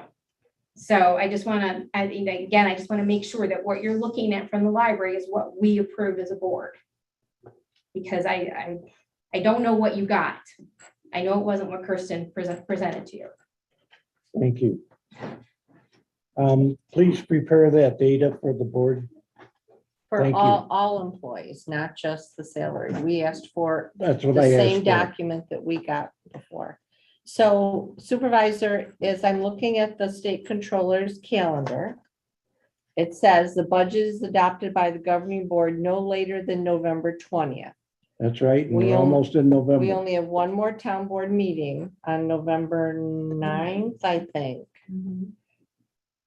Or we have to have a special one. So however, I always like to look at my deadline and work backwards. How are we going to get to that so we can do what we need to do? So do we close the public hearing, accept comments through Friday, get the information? But my question is, between now and November 9th, how, where, what do these questions, do they get changed in the preliminary budget? I don't know how that Well, works. I'm not in favor of extending the public hearing. No, I'm not either. My intent is to close it. I've had a confirmation from Catherine, who works very closely with Mike and Tina and the rest of that gang, that she will provide you with that data. My suggestion is that data comes to you ASAP. And then once you examine it, determine what you need, then we'll get together and provide that. Can I ask, But that, you've got to understand, the issue is not things, it's money. no, it's 61% of the budget. When is the tax rate, tax levy decided? That I don't know. So, two things. One just, what, Kelly Pruden said is that, you know, that it was asked, we sent the charter for the public, for our library to the FPR. Because, for many libraries, we cannot change their budget. But it was a question that came up that would be a tax increase. That was the principles that were set in August across the town when the budget process started. This is the first year that the library did not leave that as at the responsibility for the town board. But it came, the charter, we gave the charter to FPR and they said, so maybe there's some miscommunication. If you're saying that cannot be changed, well, then you have to go with it. It's one silo within our town. Will not impact the library, the highway is content. That is, they have nuanced their little budget because all of it comes down to count 100, 200, and 400. But in there, they like to have it in certain pockets, and they've done that. So that budget, preliminary budget reflects all of those changes. When Councilperson Corbin said they need more money in salt, or they didn't need more money in Salt, they needed more money here for Salt, and they needed less money over here. I So that- simply passed on what No, I'm Superintendent Mark. complimenting you, but we made those changes. Told So me. I'm just saying what the work has to be done. So the library is really the only thing that needs to be done, because and then you have to think in terms of what impact does that have on other places. But when you look at the silos, we made all those changes on that tentative budget. And, the question is why the tentative budget was different than the preliminary. Well, most people locked down their tentative budget, but we didn't. We raced the board and looked at about 10 different things and changed it. And so the next morning, Tina, who's again, working for 29 other towns, took it and put it in the preliminary, made it just the preliminary budget. The preliminary and the tentative, one and the same, and took all of those questions but what I gave you today, I spent, a considerable amount of time making sure that you could see what those changes are, highlighted them, so you know where we took money out, and we changed about $50,000 from what we were going to take from the unexpended balance. The primary goal is to look, and you all have it from July. It is the budget that they got into their mailbox, and that's their budget that the trustees of the library approved. So you can look at that, and you can look at it in comparison to the salary wage increases and see what that's going to do in terms of tax increase. They can take more from their unexpended balance. I don't know how the utilities worked out on top of my head. You've got to be careful of that because that all can't be used for Well, there's embellishing wages. Well, if I will go back and maybe our attorney can look into that, but the FDR said depending on their charter, the role of the town board in terms of establishing the budget for that library. Normally, we've never had this happen before where the trustees of the Don't forget library Todd have not Pruden wanted to speak. tried to be on par. So that's really the focus. Thank you very Yeah, much. yeah. We're going to move on. Todd, do you want to speak? Yeah. I don't even know really where to start. I didn't plan on talking. I didn't plan on coming here. Remember, That's the okay. microphone doesn't work. Everyone else needs a I gotta rest. stand here. So I'm gonna try to approach this diplomatically as I can. I understand where you're coming from, Larry, or Jerry. You can call me Larry. But I know that, like, for example, they're gonna raise Social Security for the elderly next year. So, and I certainly don't want any tax increase, but my wife will tell you, I travel 4 states. I see more than I promise you anybody in here does, including all of New York, Long Island. I'm trying to figure out which 5 boroughs she can. Queens. I guess Brooklyn, so I was close. Close, very, I go there. on the edge of Brooklyn. I go there, but I see so much of companies losing people because they don't pay them enough. I see the people that start, they work for a couple of weeks and then they leave, or a couple of days. So it's kind of a really weird, kind of tough time we're in right now. But I think it's worth it to get people to stay.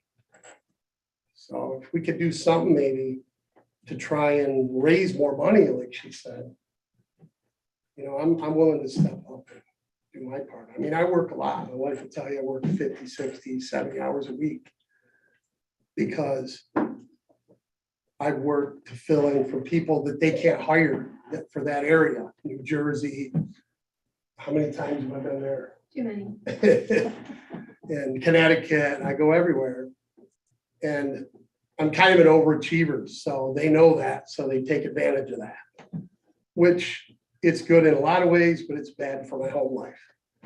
But I'm doing what I need to do, that I feel I need to do. So I think maybe a tax increase, if it means keeping a little bit to get somebody to keep them, because it's so hard to get people and train them or get them. So, I mean, I'm just kind of saying, I don't want to ruffle any feathers anywhere, but something needs to give somewhere. I appreciate you sharing that with us.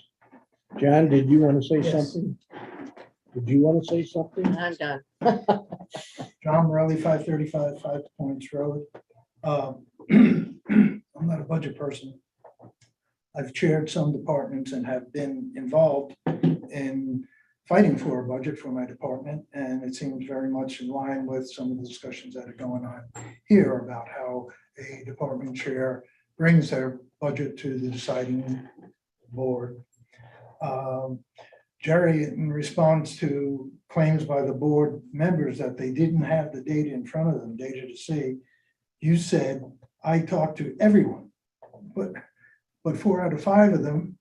No, sir, you misunderstood. I talked to people who produce budgets historically, and like the assessor, like the highway guy, Okay, well. like the recreation I may have person. misunderstood, but you did say I talked to everyone. You That's mean- who I meant, not the Okay. board members. Oh, okay, I thought you were talking about department heads. I thought you were talking. That's who I was about- talking about. That's not the board members. Okay, to the department heads. In other words, they're saying they didn't have the data. You said you had it. You talked to them. Right? No. Maybe I didn't explain myself.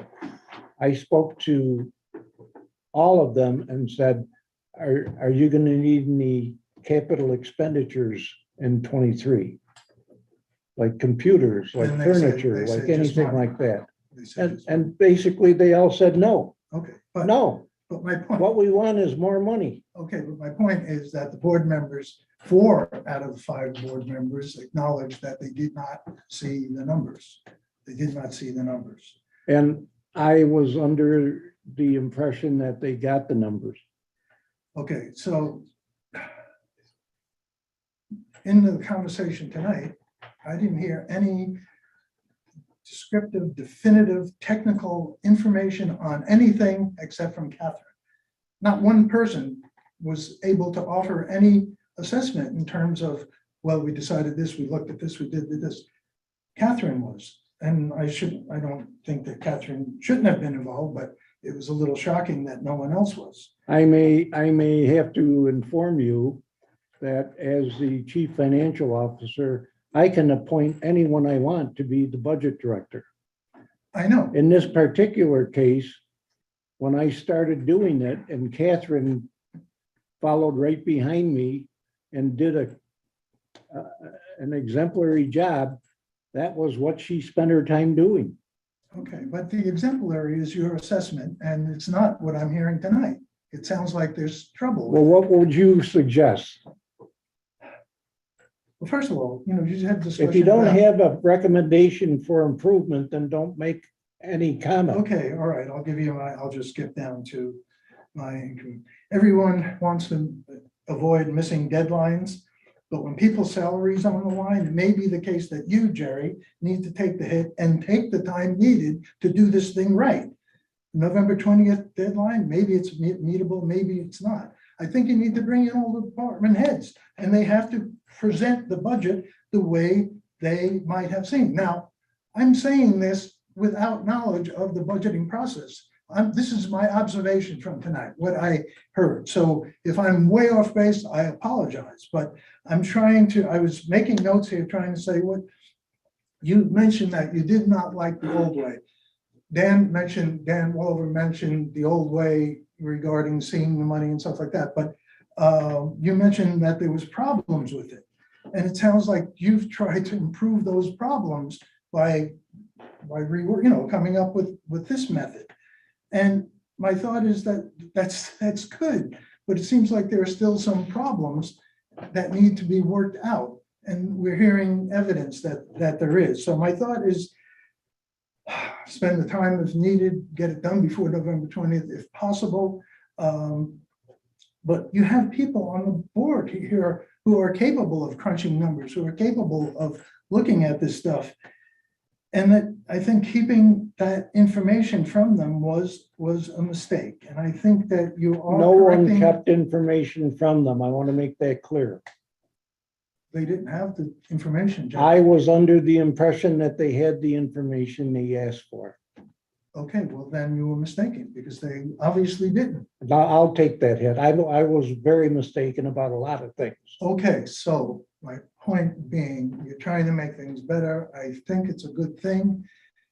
I don't know what the old way was, but it seems like you want to make it work better.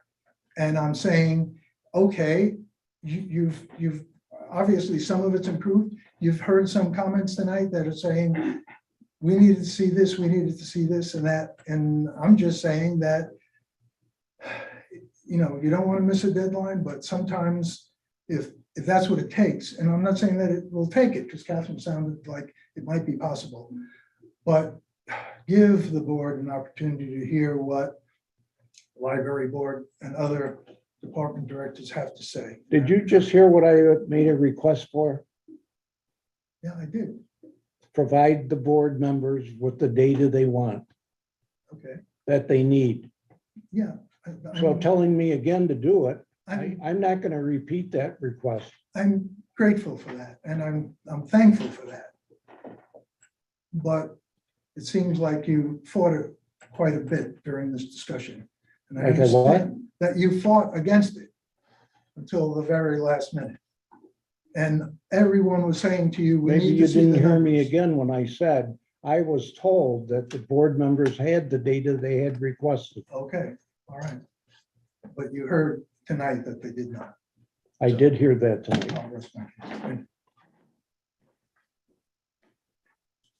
I have no one else The on chat. issue, one of the issues is switching over to a entity like EFPR is very difficult, very difficult. And I know you don't want to be bored with some of the difficulties we have faced, but we had a very difficult time going from where we were to where we want to go. And it's Agreed. not always I smooth understand. as you would do if you were in my place. I believe you gotta have that impression if you're gonna get up and say what you just said. So November 20th is our deadline.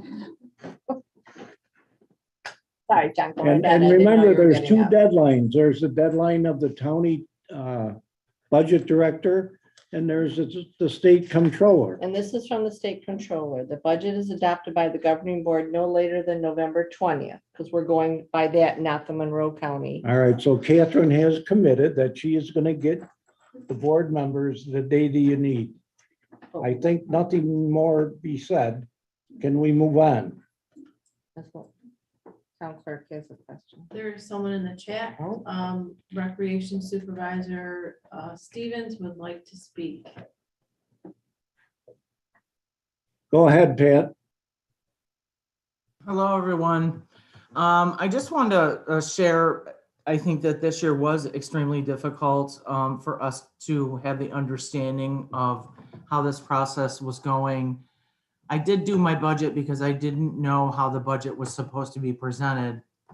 But the budget that I presented is not what is in the paperwork now. So I can't, to be honest with all of you, I'm not sure where the numbers are, where they came from. I feel like I'm not doing the best job being able to give you that information, but I did originally submit a budget to Jerry, which he did have. And I hope that it can be similar to what I submitted. I did not submit anything in there for any raises or anything like that. And I even downgraded some of my expenses, but the new sheets, a lot of the expenses are mixed together with other departments, and I'm having a really hard time deciphering between what is supposed to be used for what department. So I just wondered also, are the department heads going to be able to have a chance to talk to all of you about the budget? I mean, will we get a chance to talk to all of you about how we feel? I know Kirsten did. There's nothing in existence that prevents you or any other person from talking to any of the board members. No, but I mean, like in a forum like this, so we're all together. so we can talk about the budget, I don't know.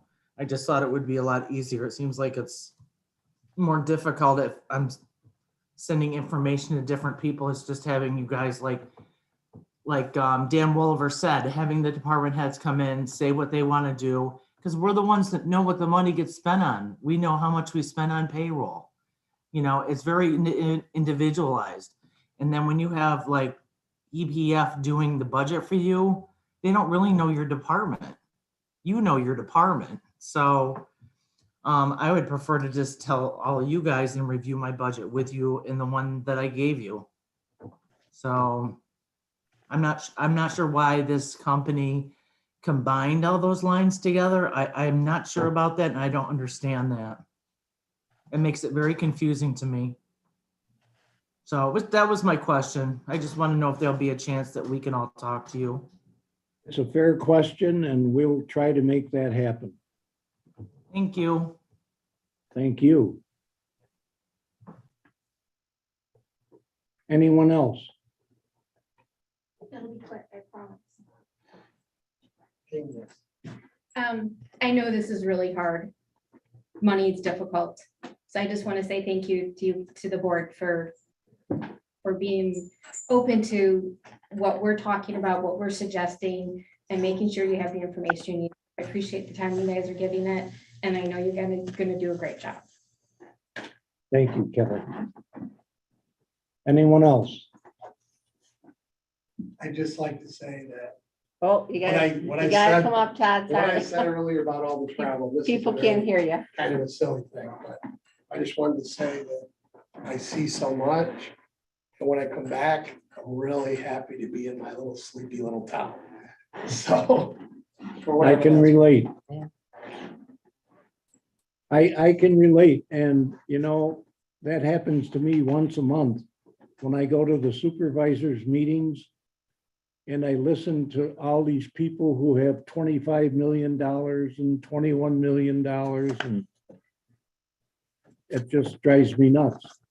I go to the places where it's so depressed, they don't even have meetings like this. Well, we don't have that in Rush, thank God. No, that's what I'm saying.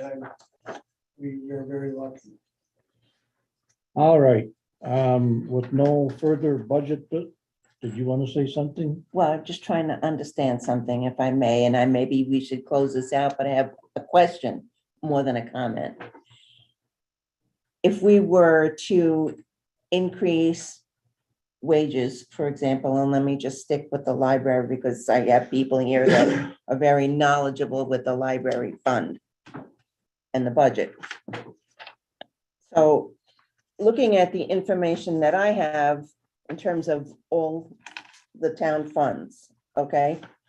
And the anticipated revenues and appropriations as we know them, I guess.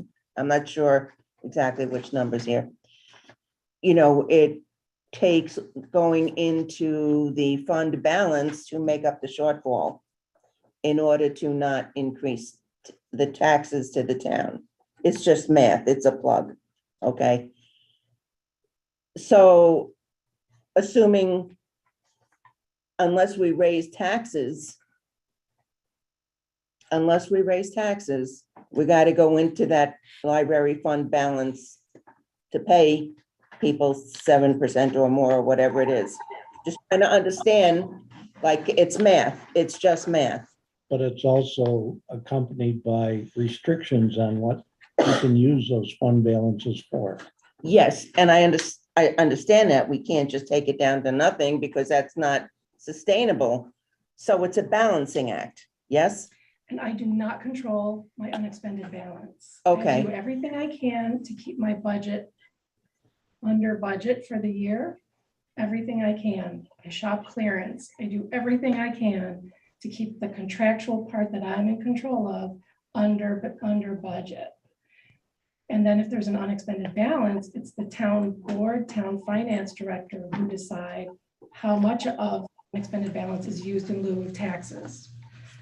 So every year that changes and I have no control over how much of the unexpended balance is used. just So wanna- I guess it would be, it's just simply a function of the anticipated revenue based on current tax rate and what's budgeted, the appropriations. And the difference is this, if there's a shortfall, you dip gotta into raise that taxes. Right, pocket so- over there to make it up right for all of these things. So if we increase those expenditures, then without increasing taxes, then we're going to, so I mean, this is what we're looking at right now to, in order to not lose employees, if that's true. Since It's I've been on something the that board, someone wants to say. Go ahead. I'm sorry, Dan. since I've been on the board, every year we set about $100,000. And we're going to use out of expended balances to balance the budget without raising taxes.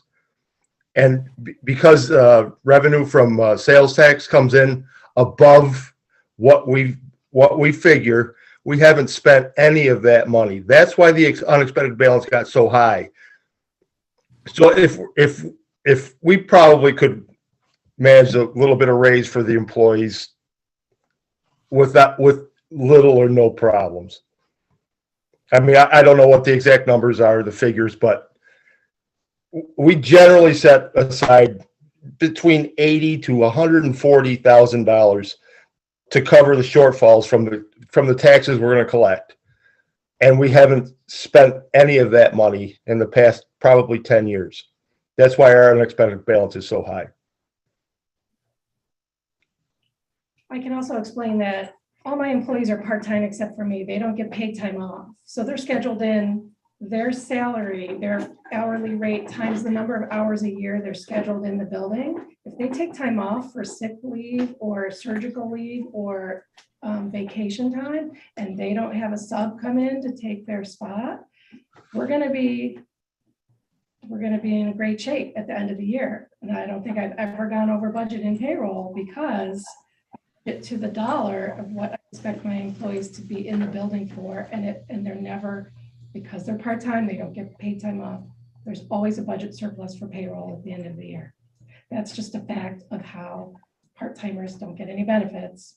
So when they're out, there's a surplus of what we estimated they would need for the Okay. year, if that helps. Yeah. I think I've only ever gone over budget one time in 17 years under my contractual, not my. And so that's why I have a pretty healthy expended balance every year, so I'm fiscally conservative. So and I don't determine how much the town finance officer uses out of that fund to offset taxes and keep taxes flat. That's not my decision. We don't use that. Not since I've been here, we haven't used any of that. Unexpended balance was used this year. Of yours? Yes, it's on my budget. It's on my budget. It's in when I get reports from the town finance officer, the unexpended balance is part of that.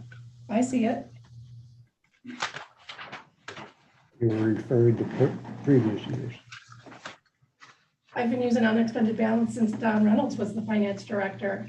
Some years it's zero, some years it's. I misunderstood. I dollars. thought you said the town could use that. And I have not used it. We have For not used it. library, to offset library expenses, they do. They do, the finance director makes that decision. You didn't understand what I said, and I didn't do a good job of explaining it, so let's finish it. You Just keep a- waving at me. No, I just wanted to explain that each of the funds have their own unexpended balance. So the highway has theirs, general fund has theirs, and the library has theirs. And there's this, it was like 50,000, maybe I'd have to go back, but that would be one data set that I would give you because so that was the challenge because they, they put their own salary wage increase, which was different than what we had set out as benchmarks.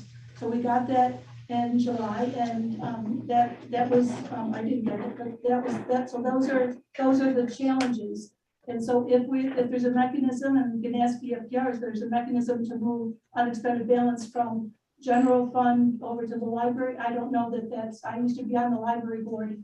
Our unexpended balance our unexpended balance. So I don't know whether that's permissible. So there's a lot of questions and I will ask those questions. But I just really wanted to make a statement to Mr. Morelli is that I was working with EFPR and we're trying to do a transition year. And they have done a very remarkable job, but we're a different kind of town. We've had a different kind of experience.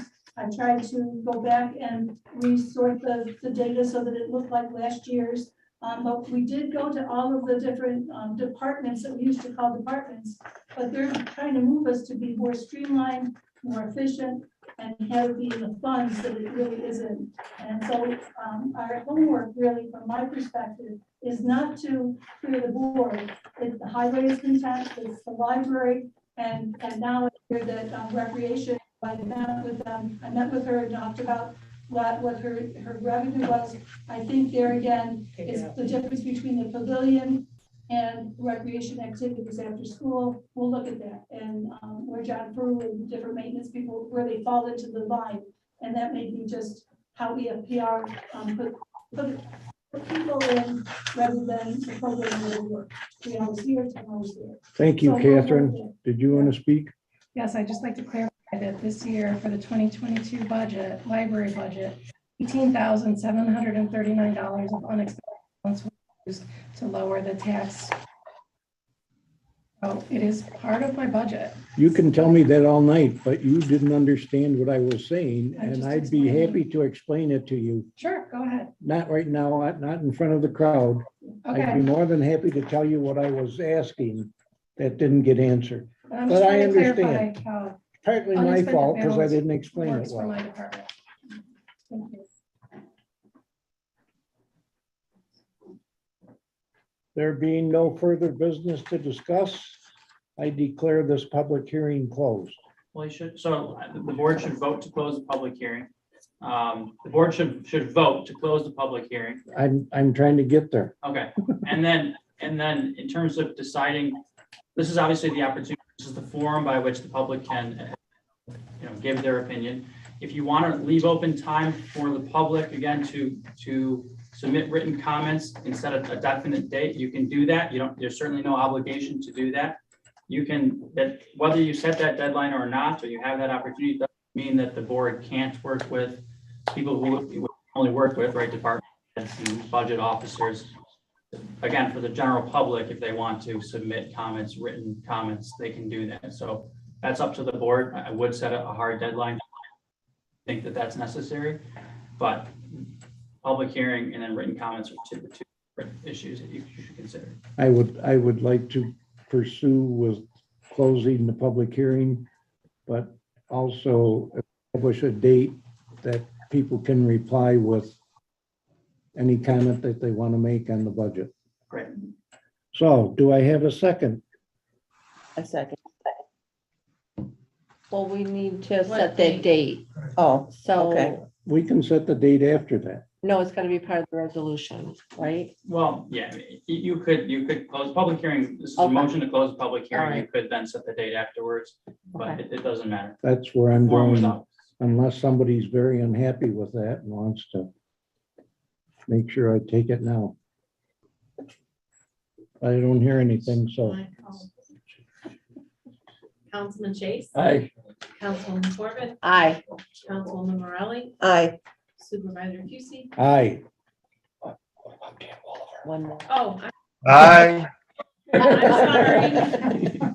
All right, now, there's a lot of energy, it appears, for people to be able to make written comment regarding the budget process that was used this year. I think 1 week of time, how does everyone agree with? I was thinking Monday personally. Absolutely, Monday, yeah. I was gonna say Friday. I was leaning towards there, but I was like, you know what? give Friday them- at 5 Give them the o'clock on the weekend. Yeah, Well, Monday at 4:30.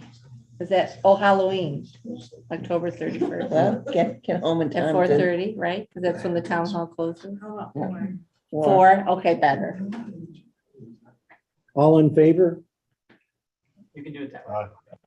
Aye. Aye. Thank you. I glad you spoke up or I would have been challenged. All right, we can move on to old business. Did we do the work backwards? I'm not gonna interrupt, but we didn't do the abstract. Oh, I'm sorry, councilperson. Got that, I got it. That's okay. Thank you, Drew. Councilperson Wolver has the abstract. I move that having reviewed all vouchers on abstract 10-2 of October 26, 2022, authorized payment totaling $53,932.06, which includes fund balance, Fund AA General $38,639.29, Fund DA Highway $6,678.77, Fund LL Library for $8,614. Be authorized for payment. Do I have a second? Before you take the vote, were there any big hitters in there? Those three that I just read. I'm sorry, I was thinking of something else. I apologize. So everyone heard what he said? Yep, I'll second it. Aye. Councilwoman Corbin, Aye. Councilwoman Rowley, Aye.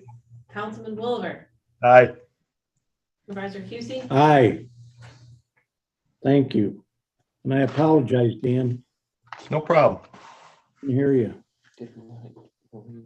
Old business, a proposed resolution to reschedule public hearing for chapter 36 of the town code, building construction and fire prevention.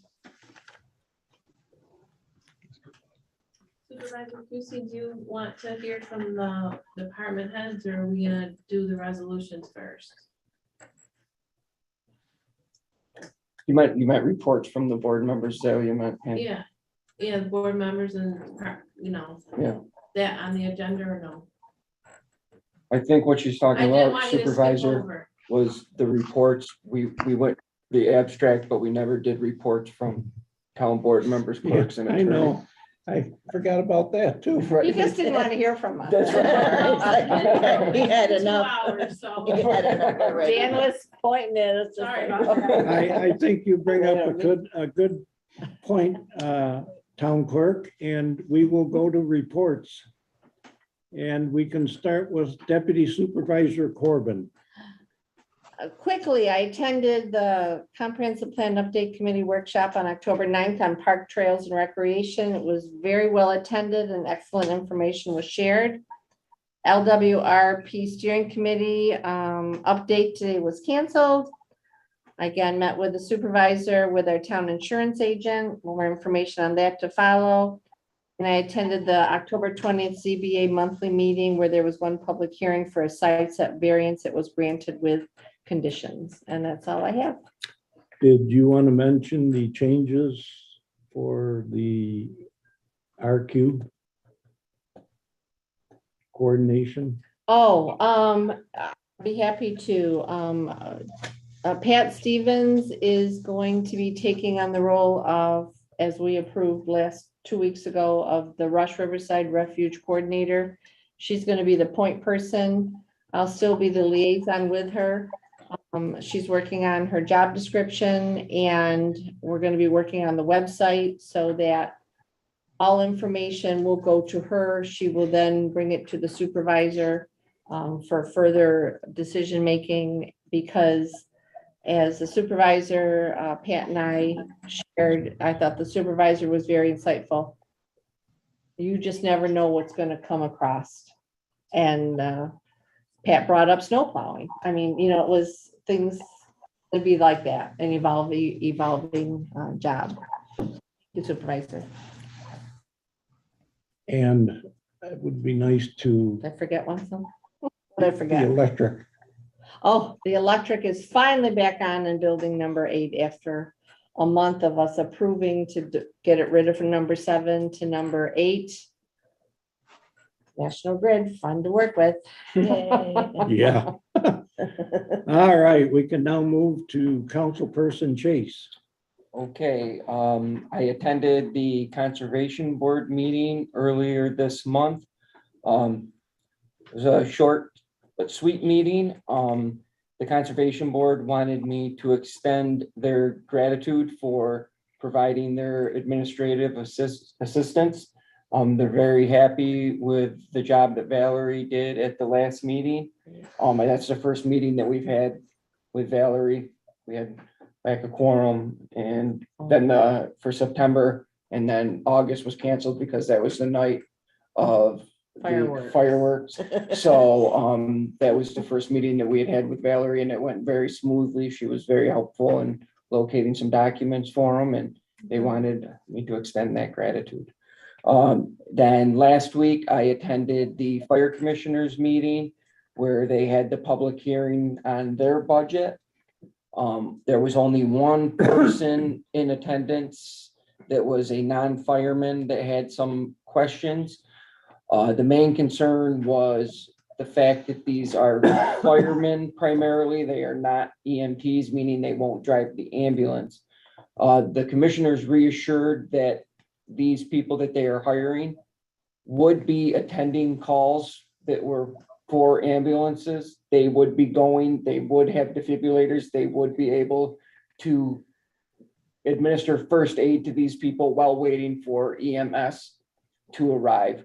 So it's still, they're not going to be able to take them in an ambulance to the hospital, but they are going to be there administering first aid and life-saving techniques while waiting for the actual EMS to get there, is what the commissioners explained. So that is just an update on that. Would that EMS response be surrounding towns and CHS? It could be CHS.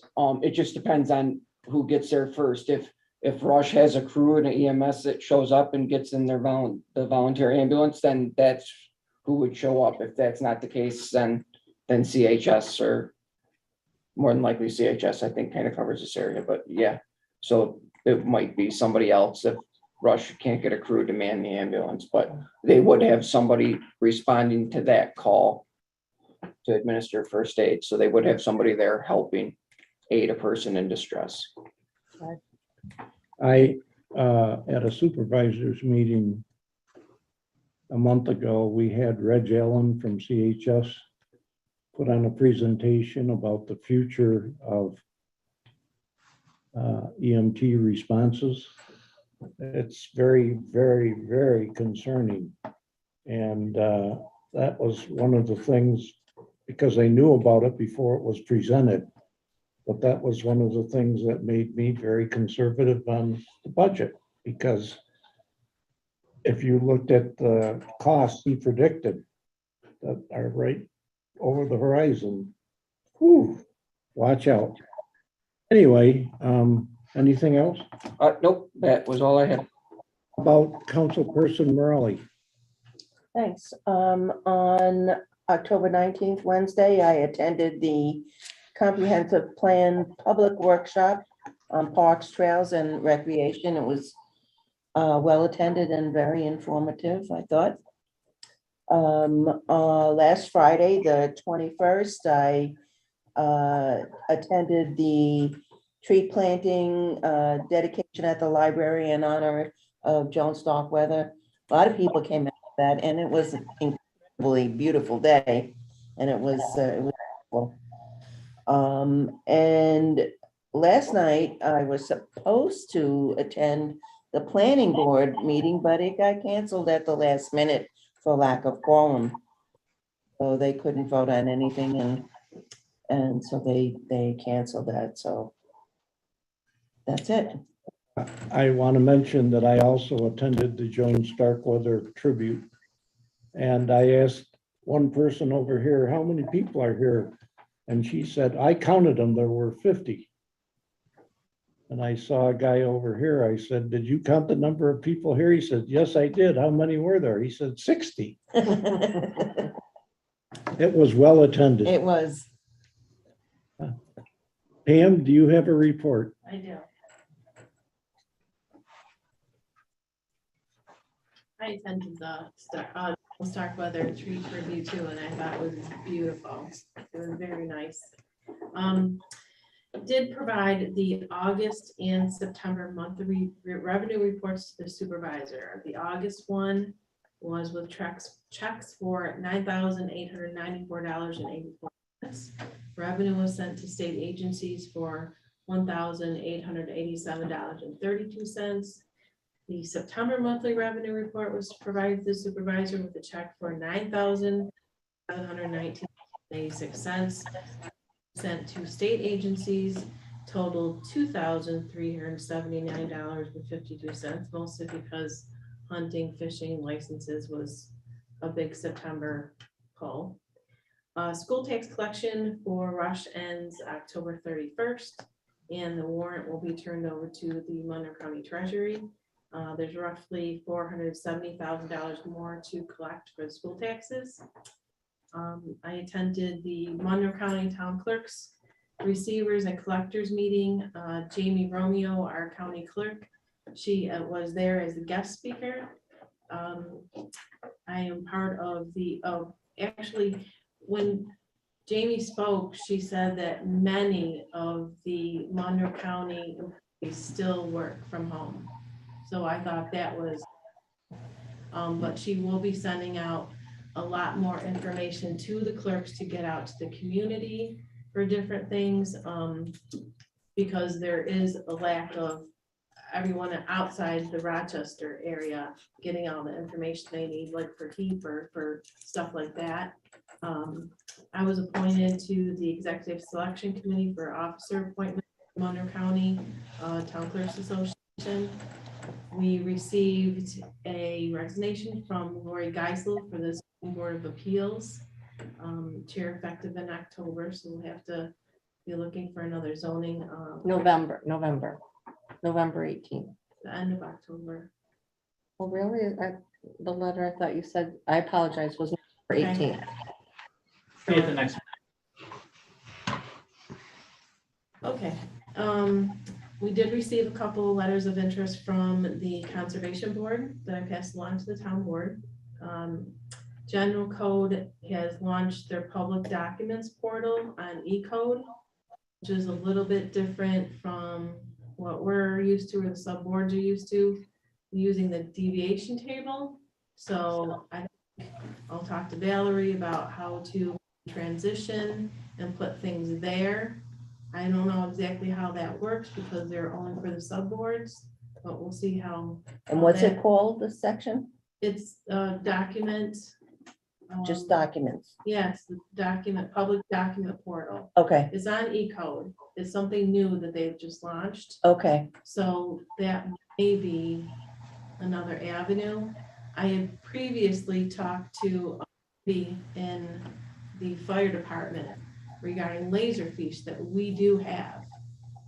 She was trying to get that for her records, which would enable 100 users to look at documents and things that are put on there that we use and they would like to use as well, because they're getting short space for all their documents. There's a big cost involved in that, so I did not propose it for this year. And Kitty and I decided we'll pass it on for another time.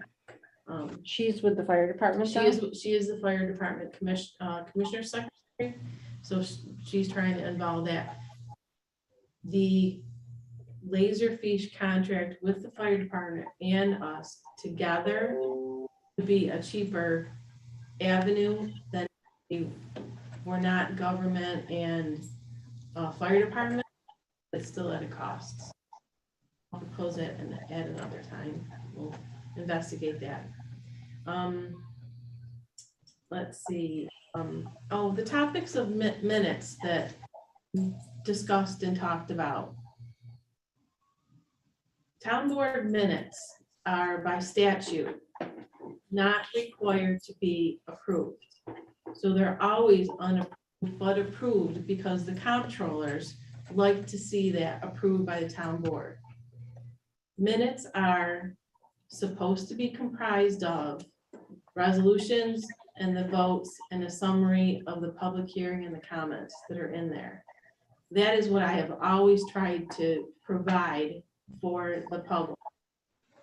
because of all the changes that are happening with the video conferencing and in town hall with the new staff members, as you have all said, you don't have enough time to look at the minutes that I even provide you. It's a lot of that I am doing, different hats that I have. Besides general office stuff, training the personnel, getting all information to everybody else. There's just many hats that I wear that I don't think anyone other than Jerry realizes because he's worked in the town hall. So I called and talked to the Council of Government regarding open meetings law, and the unabridged meeting minutes that I provided to the public are what is required by law and covers that. I will provide the town board minutes. It takes a long time to provide minutes from you. This is a transcript. It is double-sided of one of your meetings. It is time consuming. I am working hours after to get things to you, helping to train people and be here for the community and get taxes. So having heard everyone to talk about how I am not providing them to you in a perfectly sound time, you should realize that I am doing a lot of work for this community. I will get them to you, and I am providing what I need to by law. Pam, that's different than I've ever seen before, because you've never done. Yeah, this is otter. This This is a transcript. Because I never saw the names before This next is the to it. exact transcript that I utilize. Right, you So, just never showed it to us I before. utilize this, download it, wait till it downloads from Zoom. It's another time consuming. You have to wait Takes till it's hours. done Yeah, before you even go to look at it. So, you know, having the board say that they're listening to the recording on YouTube, please realize that I have the extra time to listen on that and look at the transcript to try to provide to you exactly what everyone says. If you would like to have the transcript only all the time, someone's got to look at that, cue it in there for Mr. Genius. over here. No, she's She's the genius. She's a genius. I just So- refer to her as such. Instead of that Jean, type it of- said. That type of thing is something that, you know, but Pam, why don't you do what we had suggested the supervisor a couple years ago? Just do the minimum that you have to do, which are motions, the votes, the I tried to do resolution. that, but then when you want to look back and I know, figure out but what is done, when we this have is a new, let me months- speak. Oh, go right ahead. I'm just trying to help. It is helping, but then when I do put a little bit of information on there, because I think it's helpful for the history in 10 years from now, of what is going to happen, who was talked about what details are there. I'm trying to get some of the details. Transcripts now are something that we have to hold for history. There's a lot of things now that we have to hold for history. So someone can go back. I will be doing just resolutions and stuff because I cannot keep with everything that is happening in the town and Right. the new people coming into town. You I know, don't, we're trying to help you say, we don't know how you can get all that done. So in this I interim. agree, that's unwieldy. I mean, If in the What- interim This to is get what- through it, This is, I've been going through the last 2 years. I know, but you've been able to handle it over those two, to get us through to where we could, like Dan and I were saying, instead of going back to July, I was gonna suggest, let's start with the most recent, because that's what we remember. I don't remember July. Yeah, I have mean, no do- problem with going. Do July, we'll just, if you're in agreement, because how can you possibly have the time to do now the next meeting and the next meeting and everything Right. else keeps piling up? Yeah. I'm not trying to give anyone a pass or anything, but if that's all that yeah, no. has to be done, it just- I'd love to hear what Well, everyone else I feels, know if that that helps. Councilwoman Raleigh said, you know, in the the workshop that we didn't have enough substance. Well, because there was, Well, that one Tons of didn't conversation. record how we decided whether we yes and a, yes there's or no, no. there should have been no resolutions in those workshops. There should be. There weren't, none. but there were things written in detail than other things that were completely left It's out, just, so. what do I put in, what do I, and so. Mhm, just put discussion No topics, right? minutes for the workshops. Yeah. You know, that's a recording. Right, And the resolutions that did occur at the workshops did not have occurred then, because there was no agendas to go with them. But we did do them, and they are part of the record, and they're there. So I need patience from the town board to understand what my office does is from budget process and the whole gamut of understanding. I don't believe the board understands what I do. and I will push, say, I do understand what you do.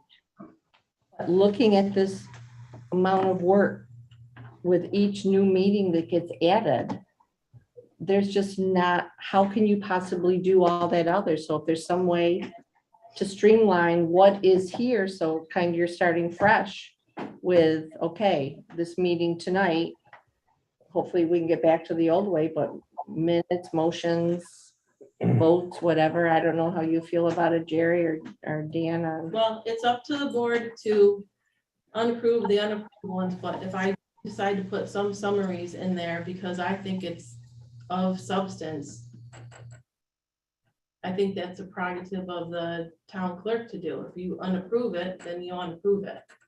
If you want to take it out, it will be noted in the minutes as well. But I understand that to make it smaller, I just know that there's some stuff that we didn't have that stuff in the past, and that extra information, then it would be lost. How Thank- long will YouTube recordings? Forever? I believe the video conferencing law executive order is it 5 years? I'm looking right now. Because those have to be recorded and placed on websites if you have that available. So we do have YouTube, but technology, how long will that, it may change. And subject, I did receive another position for the bookkeeper position that I forwarded to the supervisor on Indeed. And I will talk. Thank you very much. How about Robert? We actually skipped over Dan. Dan, if you want to go, Dan. Oh, I saw you waving your hand. Thanks, Robert. I attended the comprehensive plan workshop on parks, recreation, and trails. It was very informative. And that's, well, I managed to take a trip over to the Rush Riverside Recreation, or RRR. And it was nice seeing all the horses over there. I took my mother and she really enjoyed it. That's it. thank you. How about Robert? I don't have the.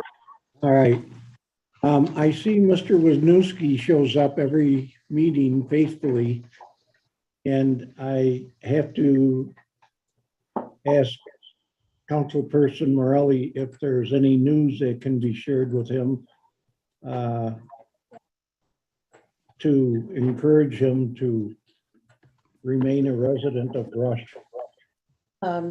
Just following up again for grant opportunities from our elected officials. Last week, we didn't get any from that little piece, from Marjorie Burns' office.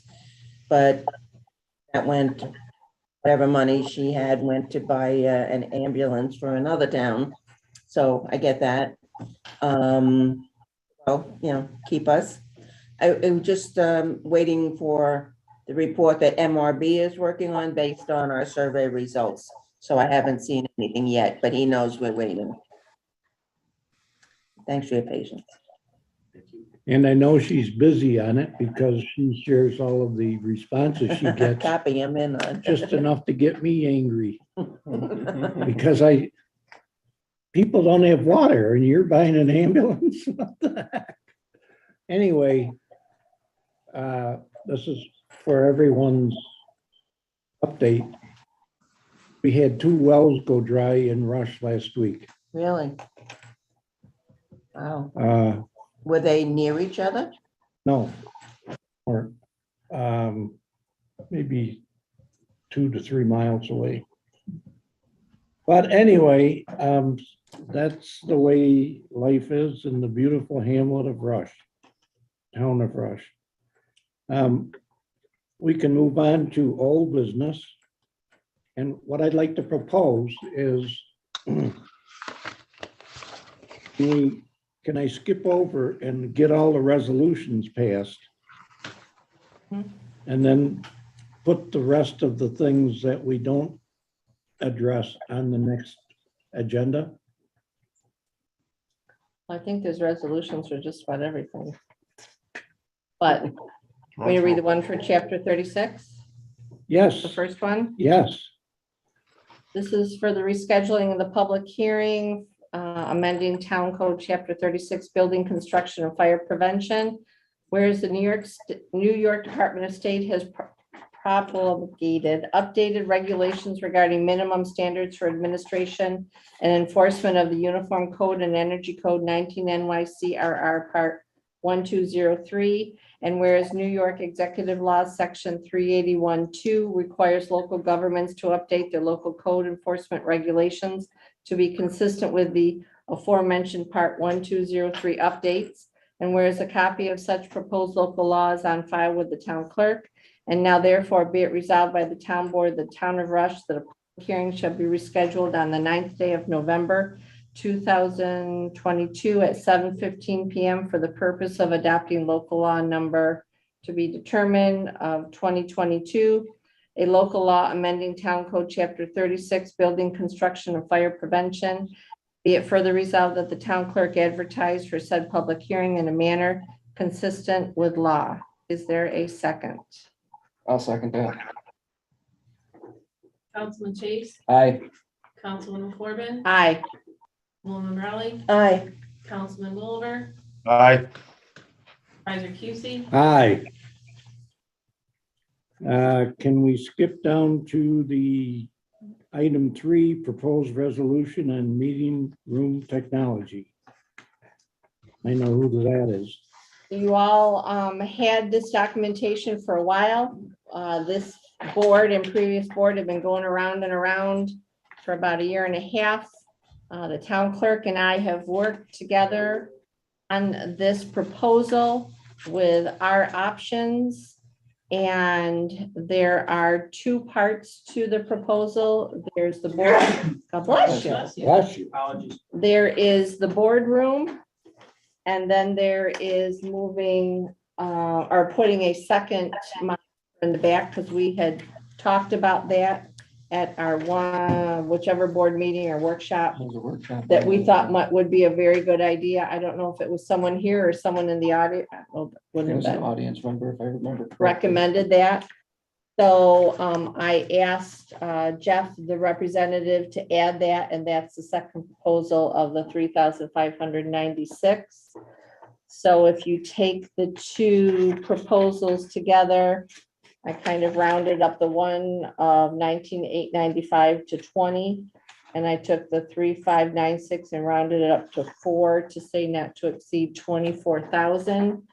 Unless there is a different of opinion for that amount, or how, if you want to move forward with it, I'd like to make up I just had a on it, but maybe I yeah, missed something. Is there a third one in here that I saw? For 5,700? what was the 5,000, I didn't see him. the back page came to this.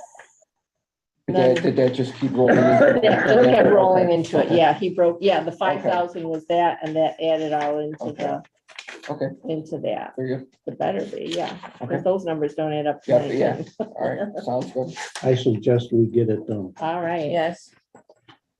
If everyone is all right, I will read the motion.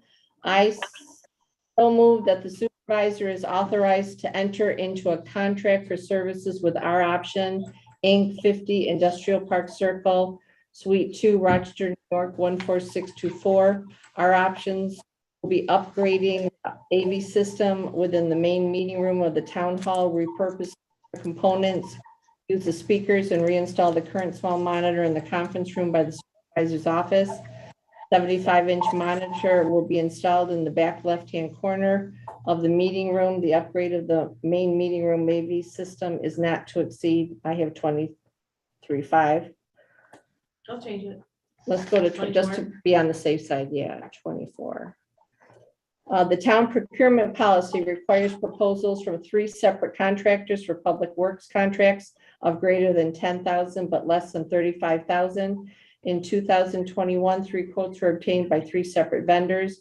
In 2022, the same vendors were asked to submit new quotes for upgrades, grading the AV system in the main meeting room of the town hall. After several requests, our options was the only vendor that submitted a new proposal. Is there a second?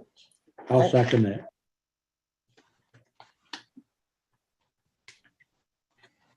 Councilman Chase, Aye. Councilwoman Corbin, Aye. Councilwoman Morelli, Aye. Councilman Oliver, Aye. Supervisor Cusie, Aye. He'll be happy to have a call from you. I will. Be in touch with you. Um, Yay. Can we move down to the resolution for surety bonding? I think that's important to get taken care of.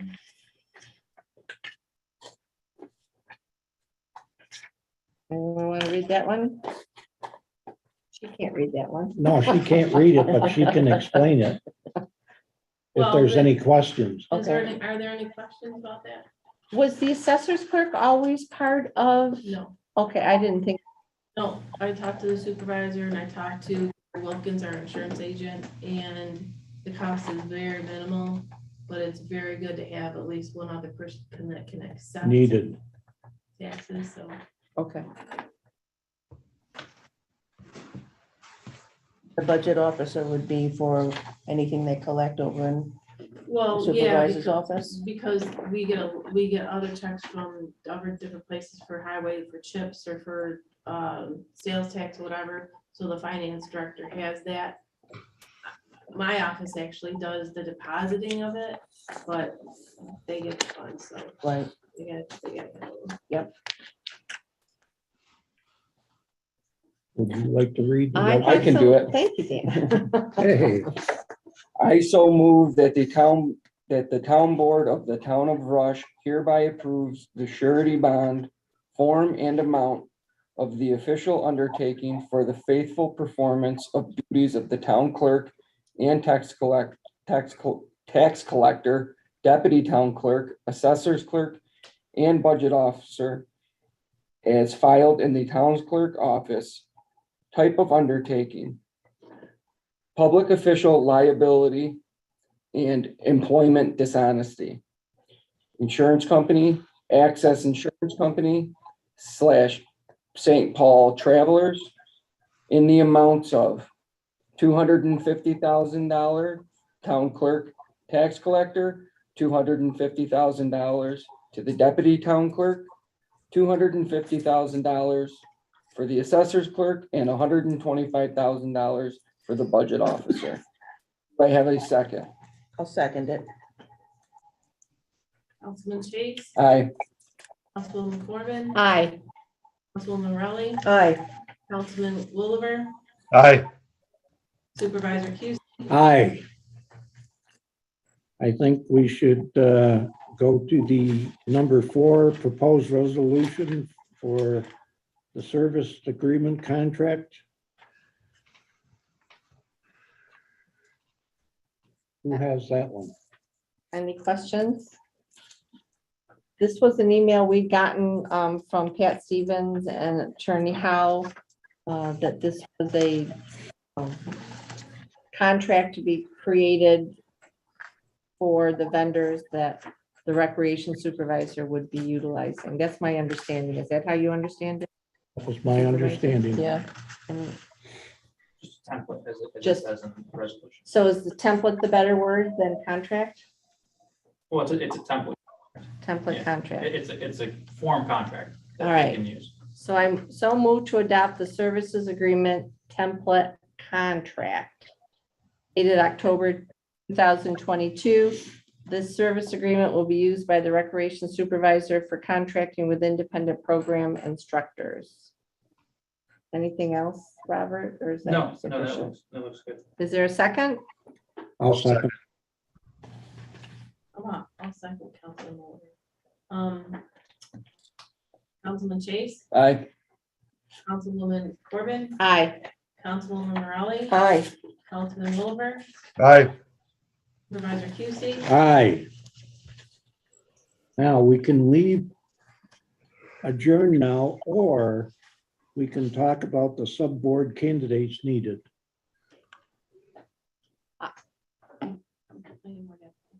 I'd really, we need to do that. I'd really like to publicize, whether it's on the website. I know we did that today. I know we always, okay. Is there any other place that we can put this out? We Oh. used to do it in the Penny Saver, We but could put it in the Penny Saver if you want, because most residents get that. It's not an official paper, but we can use it to advertise for that type of, I think. For more town of residents will Rush see it. residents. Yeah, we have And it done would- that. Yeah, I think we should do that. we need to try something. I agree. Because we're rather slim right now. Okay, so I can put one in the Sentinel. That'd be great. Of the general one that we already do. Okay. Thank you. That would be great. Thank you very much. I do have the planning Yeah, board let's get the planning application. board And out I of the was way. just gonna go to the planning board. If one of you would tell me to go there, I'll do it.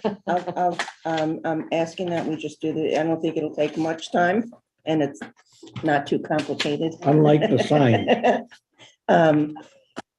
Anyway, the planning board, as you know, has been working on reviewing and revising the application that is used for site plan application, subdivision and site plan, to improve it and to make sure that we get a complete one.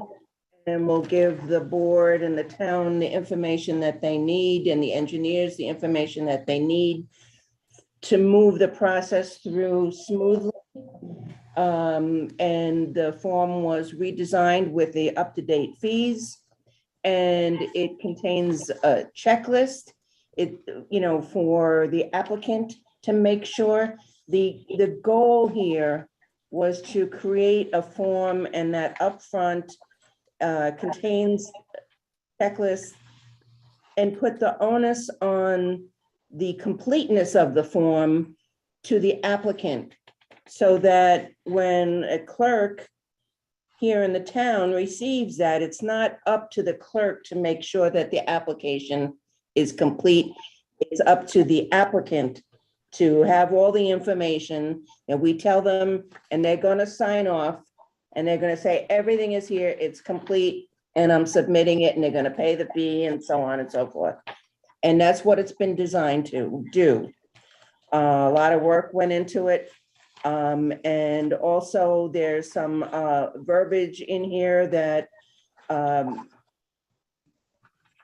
C of O will not be, for example, will not be issued until everything has been signed off and completed.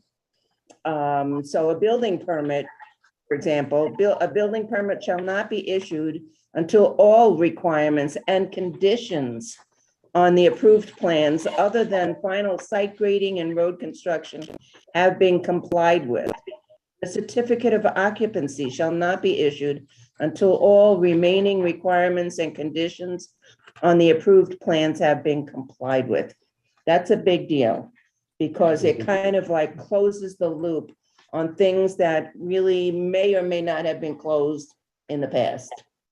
Things no one was responsible for, or not that they weren't responsible, but things may have been missed. But this will require that if there is an easement required, for example, Recorded at the county. that it nobody does else- actually get created and recorded at the county. So it'll be right in there to go down so that no one's going to sign off and saying that everything is complete until those things are done. It just, things fell through the cracks in the past, and this is an effort at making it better to protect the applicant, to protect the town. And I think it's a great thing.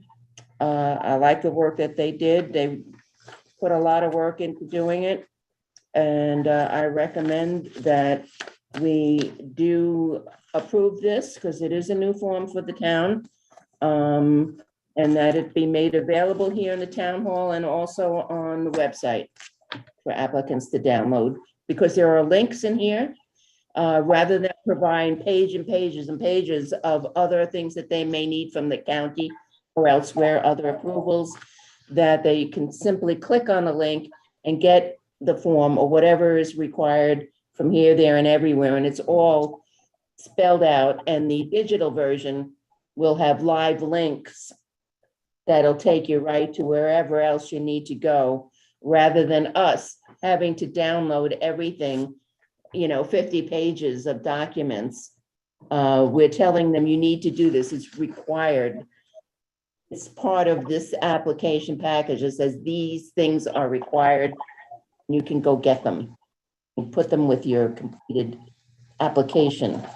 But it's going to hopefully make it easier so that things are complete, so that by the time the planning board and the engineers and the attorneys are looking at what the applicants submit, that it's hopefully going to resolve some of the issues that we've seen where you're like, oh, well, where's that? Well, you didn't give us that.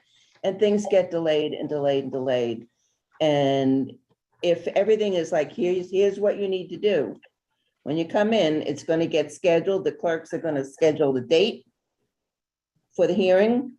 And they're going to have the documents and, and all the required number of forms and pages, whether it's in print or digital, is going to be made available. And the applicants will know that. And will know what's expected of them. Well, town clerk's office. Yes, Valerie's yes. doing all the other. Right. Okay. And I'd like to commend Valerie for meeting with you and Scott and the work she put into working with Scott on this. They've done an incredible job. Yes, and making a professional form.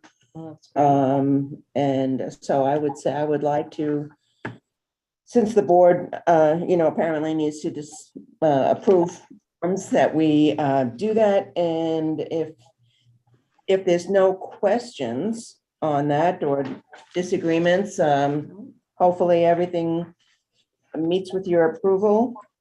I'd like to read a resolution that we do that. Does anybody have any questions? I have a comment. When I first read it, I said, wow, the planning board's come into the 21st century. We never had anything like that. Right, it's Not even close. yeah. So that was the goal here. So I move to approve the revised Rush Planning Board subdivision and site plan application and checklist. Revised, I guess it's going to be October 2022. I'm not sure if it's The date on it says 9. 9/20. 9/2022. Okay. This revised 9/22 Rush Planning Board subdivision and site plan application and checklist will be posted on the town website and available in hard copy in the town hall. Do I have a second? I'll second. Councilman Chase, Aye. Councilwoman Urban, Aye. Morelli, Aye. Councilman Wolver, Aye. Supervisor Cusie, Aye. We have one more, considering the time, We can do it next time. and I believe that it'll probably take a while Mhm. based on previous resolutions.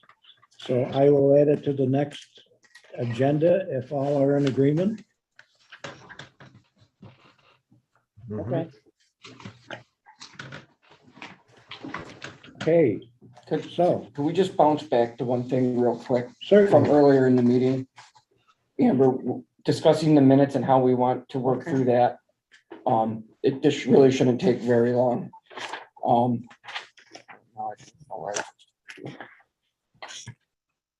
I don't know what we actually agreed to. so- We didn't agree to anything.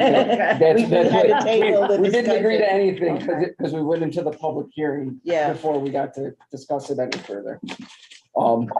I just wanted, so that we can keep moving forward with this, just come to an agreement on what we want to do with it. I wanted to start at the, That's fine. but I don't have a problem going with the ones that are fresher in our minds first and then working back to ones we've already forgotten. If we've already forgotten those ones, they're not coming back. But you know what, Dan, looking at them, the unabridged ones are the most recent ones, so we probably could go back to the You beginning. have to do it in order because of the resolution numbers. Okay, Okay. so Pam, would we be okay? So we couldn't even do like July the 13th and the 27th and this in tonight's meeting Because the resolution. because the resolutions wouldn't line up, correct? The July meetings, Yeah, if they're unabridged, they don't, what do you mean?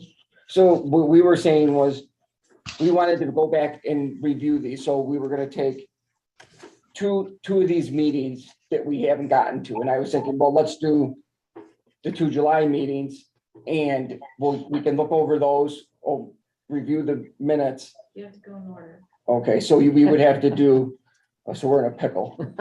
Okay, So never mind. Let's do just July then, right?